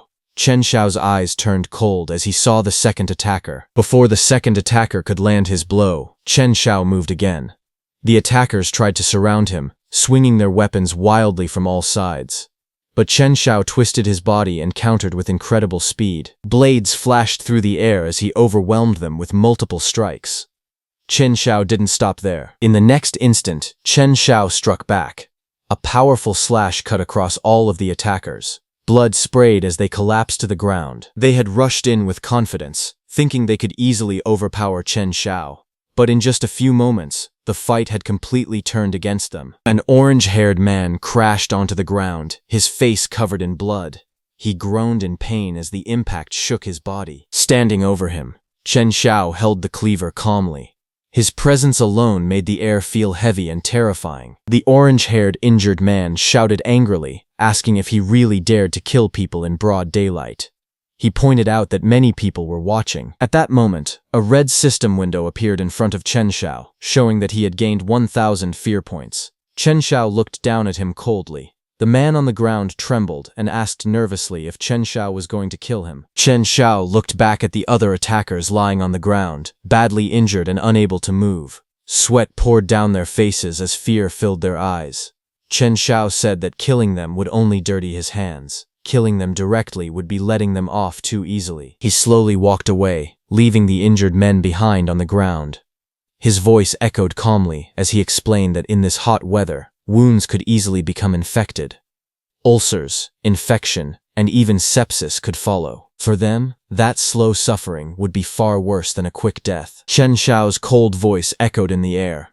He said that in just a few days, they would slowly rot in pain. The scene then shifted to another place. It was the West District factory. The factory building stood quietly under the sunlight. Rusted metal walls and old pipelines surrounded the area, making the place look deserted. Chen Xiao walked near one of the buildings. As he looked around, his eyes suddenly stopped on something mounted on the wall. It was a surveillance camera. Without hesitation, he raised his hand and used his space cut skill. A sharp, blue streak of energy shot out from his fingers like a blade. In the next instant, the energy cut straight through the camera. The lens shattered instantly, and broken glass scattered as the camera was destroyed. Chen Xiao walked toward the factory door and raised his arm. Blue energy streaks flashed through the air around the entrance as he cut down the door. Without hesitation, he pushed the door open and stepped inside the building. The moment he entered, a strange green smoke began spreading through the room. The gas filled the air and quickly surrounded him. It carried a strong and irritating smell that burned his nose. Chen Xiao suddenly coughed and covered his mouth. He immediately realized what it was. It was poison gas. His breathing became difficult as the gas spread deeper into the warehouse. Chen Xiao's body began to feel weaker with every breath he took. His expression darkened as he understood the situation. This was not an accident. It was a trap. Inside the warehouse, two figures appeared behind Chen Xiao. They watched him through the poisonous smoke while he struggled to stay standing. Chen Xiao covered his mouth with his hand and kept coughing. The poison gas filled his lungs, making it hard for him to breathe. Sweat rolled down his face as his body felt weaker. At that moment, a man wearing a gas mask stepped forward from the smoke. He held a syringe and injected something into Chen's arm. Just as he did that, Chen suddenly felt a very strong effect in his body. He was shocked. The masked man holding the syringe looked down at Chen Xiao. He spoke in a relaxed tone and asked if Chen Xiao was feeling any better. He explained that the nerve gas inside the warehouse was not deadly, but it was extremely unpleasant and could weaken the body. Chen Xiao slowly raised his head and looked at the masked man with sharp eyes. Still coughing, he asked who these people were. Inside his mind, Chen Xiao quickly thought about the situation. He wondered why there were guards here and why Boss Lu had never mentioned them. For a moment, he suspected that Boss Lu might have set him up. However, after looking carefully at the two people in front of him, Chen Xiao felt that they did not seem truly malicious. The masked man finally introduced himself. He calmly said that his name was Lin Guodong, and he was a biomedical researcher. Professor Lin calmly continued his explanation.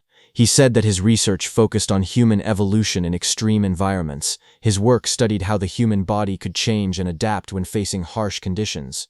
Then he pointed toward the woman beside him and introduced her. He explained that she was his student, Su Ru.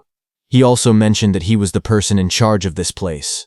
Su Ru stood nearby holding a metal case. She smiled politely and simply greeted Chen Xiao with a friendly hello. Professor Lin then explained that the poison gas outside was only a security system. It was placed there as an anti-theft measure to stop intruders. However, Professor Lin seemed more curious about something else. He adjusted his glasses and looked closely at the door. He said he was very curious about the tool Chen Xiao used earlier because the incision he made was extremely unique. Chen Xiao listened carefully and slowly caught his breath. He thanked Professor Lin for saving him, but when he heard the words biomedical researcher, he felt surprised. His eyes moved around the warehouse as he began to observe the place more carefully. Inside the room were many refrigerators and shelves filled with bottles and samples. The environment clearly looked like a secret laboratory. As Chen Xiao continued looking around, his gaze suddenly stopped. In the dim green light of the room stood a terrifying skeleton of a dinosaur. Its skull was large, and its sharp teeth were exposed. Chen Xiao looked around the room carefully. The place looked like a strange laboratory filled with large machines and glass tanks. A huge metal door labeled Gate EO7 stood nearby, and a glowing container bubbled with liquid beside it. Seeing all of this, Chen Xiao wondered if the place even looked like a medicine storage room. Professor Lin walked toward a large refrigerator filled with different medicines and bottles. He calmly told Chen Xiao that if he needed medicine, he could take whatever he wanted. Professor Lin smiled slightly and said Chen Xiao should consider it an apology for the strict security measures earlier. He also called it a small gift for their first meeting. Hearing that, Chen Xiao did not hesitate. He stepped forward and opened the refrigerator. Inside were many kinds of medicines neatly arranged on the shelves. He began taking several bottles and boxes and placing them inside his backpack. Among them was a bottle labeled Baybacter, along with several other medicines and supplies. After packing what he needed, Chen Xiao closed his bag and looked back. He simply thanked Professor Lin. Chen Xiao walked toward the exit after finishing his business. Professor Lin stood quietly inside the building, watching Chen Xiao leave through the door. As Chen Xiao's figure slowly disappeared into the bright light outside, Professor Lin adjusted his collar slightly and smiled faintly. In a calm voice, he murmured that they would meet again. Outside, the evening sun painted the sky orange as birds flew across the sky above the tall buildings. Chen Xiao reached his apartment and pushed the door open. His body looked tired after everything that had happened. Leaning against the door, he let out a long breath. In his mind, he thought about what had happened earlier. Although Professor Lin had saved him and did not make things difficult for him, something still felt strange. The way Professor Lin looked at him made Chen Xiao feel uneasy. That strange gaze gave him chills. Just then, a message came in the homeowners group chat on Chen Xiao's phone. Someone in the group was asking desperately if anyone had antibiotics or hemostatic medicine. The message said they were willing to buy it at a high price. Seeing the message, Chen Xiao looked at the medicines he had just collected. He thought that the few boxes he had taken should work very well, but he quickly made a decision. He posted a reply saying that he had a few boxes, but they were not for sale. Very soon, the group chat exploded with angry messages. Several people started cursing at him. One man angrily called Chen Xiao a selfish villain. Another shouted that Chen Xiao was shameless and threatened that once they recovered, they would come to his door and kill him. Others also yelled at him and told him to just wait. At that moment, a red system window appeared. It showed that he had received anger plus 99, hatred plus 200, and jealousy plus 380 from the people in the chat. Chen Xiao then sat down by the door with his backpack beside him and quietly opened it. Inside were many kinds of medicine he had collected earlier. As he looked through the bag, his eyes suddenly stopped on something strange. There was a small device hidden inside. Chen Xiao's expression changed immediately.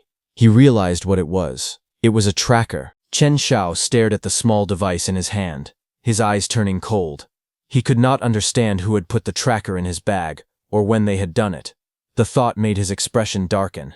But instead of panicking, he slowly calmed down. Looking out at the tall buildings under the evening sky, he gave a faint smile.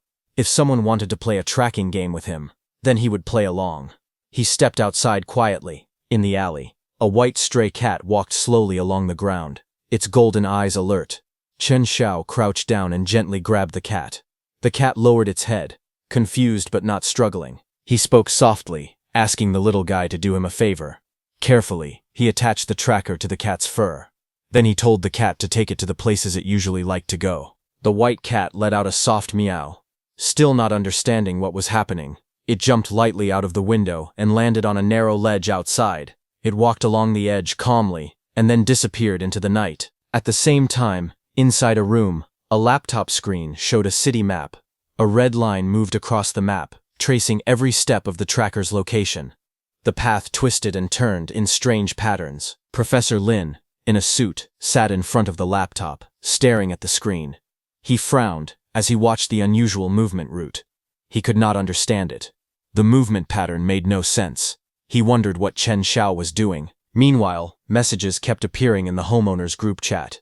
A young man shouted desperately, asking if anyone had medicine, anti-inflammatories, or fever reducers. He cried that his brother was dying and said no one could just refuse to save someone who was about to die. Another message appeared. A mother begged everyone for help. She said her child had not had clean water for 2 days. She asked if any kind person could spare a little. She even offered to trade her treasured picture books, saying everything was negotiable. Seeing all this, Chen Xiao remained calm. He looked at the messages without emotion and thought that it was the same old sympathy-baiting act again, just like in his past life. Chen Xiao looked at his phone with a cold expression. He remembered that in his past life, she had used this same trick to gain many benefits from others. Pretending to be pitiful had worked well for her before. A message suddenly appeared in the homeowners group. It was the same girl. She tagged Chen Xiao and mocked him, saying that he had stockpiled so many supplies and asking if he planned to take them into his coffin. They accused him of pretending to be dead while a child was dying of thirst. They called him cold-blooded and selfish, and said a man like him deserved to stay single forever. Seeing this, Chen Xiao's face did not change. He thought she was ridiculous. It was not his child, so why should he take responsibility? But he remained calm. He said that hypocrisy and moral blackmail would not work on him. Then he exposed the truth. He tagged Wang Wei in the group and said that Wang Wei had stockpiled 3 boxes of water and 2 boxes of canned food. He told her to bring them out and share first. He added that whatever Wang Wei shared, he would match double. Saying that, he attached some CCTV images. Seeing this, the atmosphere in the group instantly changed. On the other side, Wang Wei stared at her phone in shock. Her eyes widened as she realized Chen Xiao had actually installed cameras in the hallway. She could not believe it. She thought she had been very careful, yet she had still been caught on camera. New messages quickly appeared in the homeowners group. They exposed Wang Wei, saying that she had secretly hidden a large amount of water. Others immediately reacted and demanded that she bring it out and share it with everyone. The situation escalated fast. Outside her door, several men gathered in the hallway. They held weapons in their hands. One of them gripped a bat, and another carried an axe. Their faces were filled with anger. Without hesitation, they began smashing the door. The axe struck the wood hard, sending pieces flying as the lock cracked under the force. Inside the apartment, Wang Wei panicked. Sweat formed on her face as she realized what was happening. Then a furious man shouted from outside. He yelled at her to hand over all the food and drinks immediately. The man outside the door shouted in anger, warning her not to force them to take action. They broke her door and entered. Inside the room, Wang Wei looked up in fear as a tall man stood in front of her. She felt small and helpless under the red light. Several men rushed in like wild animals. Boxes flew through the air as they pushed their way inside. One of them raised his arms in excitement, while others quickly grabbed the stacked supplies. They did not hesitate. They threw the boxes aside, fighting over them and stuffing what they could into their arms. In the middle of the chaos, a young woman with a ponytail crouched down and quickly packed water bottles and food into her bag. She moved fast, afraid that someone else would take them first. The room was soon filled with scattered boxes and loud footsteps. Those men didn't leave Wang Wei. After they were done with her, she sat on the floor near the bed. Her body was covered with bruises and dirt. Her dress was torn, and her face was pale. She sat there silently, tears running down her cheeks. Her eyes were empty and full of shock, as if she still could not believe what had just happened. On the other hand, the man who had tried to fight Chen knelt beside his dead brother's body. Flies circled around the corpse, and the air felt heavy and hot. Holding back his tears, he lowered his head and quietly told his brother to rest in peace. Behind him, 2 other men stood in silence. Their faces were pale and tense. The situation felt hopeless. Someone in the crowd shouted that they could not just leave the body there. In this heat, it would rot and stink, and everyone would get sick. Fear spread among the people. Hearing that, one of the men asked the crowd what they should do, and wondered if no one cared whether they lived or died. At that moment, a calm voice echoed from the stairs. It was Professor Lin, who stepped forward, telling everyone not to panic and to stay calm. His assistant stood behind him quietly. Professor Lin introduced himself and said that they were a medical team under the city CDC, here to help everyone. He faced the crowd and said that they had all suffered. He explained that they came as soon as they received the order, but the road had been blocked, so they had arrived a little late. Then he calmly put on a pair of white gloves and checked the man's corpse. He said it was not too late to handle the situation. In such high heat, the corpses needed professional and safe disposal immediately. Speaking in a calm voice, Professor Lin warned everyone that if an epidemic broke out, the consequences would be unimaginable. The people around him grew even more nervous. Then his team brought out disinfectant tablets and basic medicines. He explained that supplies were limited, so everyone had to share them according to need and use them properly. A blonde woman happily accepted the items. She thanked them again and again, saying they were truly their saviors. The people around her looked relieved. Someone said with emotion that they knew the country had not forgotten them. Hope slowly returned to their faces as they looked at the medical team with gratitude. But behind his calm expression, Professor Lin had a different thought. He realized that the signal nearby had become completely chaotic. He believed that Chen must be somewhere in this area and could not have gone far. Opposite their building was Chen's building. Chen stood by a window, looking toward the nearby building. He suddenly noticed a crowd gathering. From there, he recognized Professor Lin. He was shocked and wondered why Professor Lin was there. Chen lowered his gaze slightly, his red eyes turning sharp with suspicion. A thought crossed his mind. He wondered if Professor Lin was tracking him. Suddenly, his phone vibrated. He stiffened and quickly pulled it out. On the screen, a message appeared at 11:46, telling him to watch out for that doctor. Chen's eyes narrowed as he read the words. The warning made his expression grow serious. He frowned slightly and questioned who had sent the message. He had no idea where it had come from. Holding the phone tightly, he walked toward the window. Sunlight poured into the room, but his face remained tense. He looked at his reflection on the dark screen. His red eyes stared back at him, filled with doubt and caution. From a high rooftop, a long telescope was pointed toward Chen's building. Behind the telescope, a shadowy figure adjusted the lens carefully. The person remained hidden in the shade, silently watching. At that same moment, Chen, wearing a cap, lowered his head slightly as if he had realized something.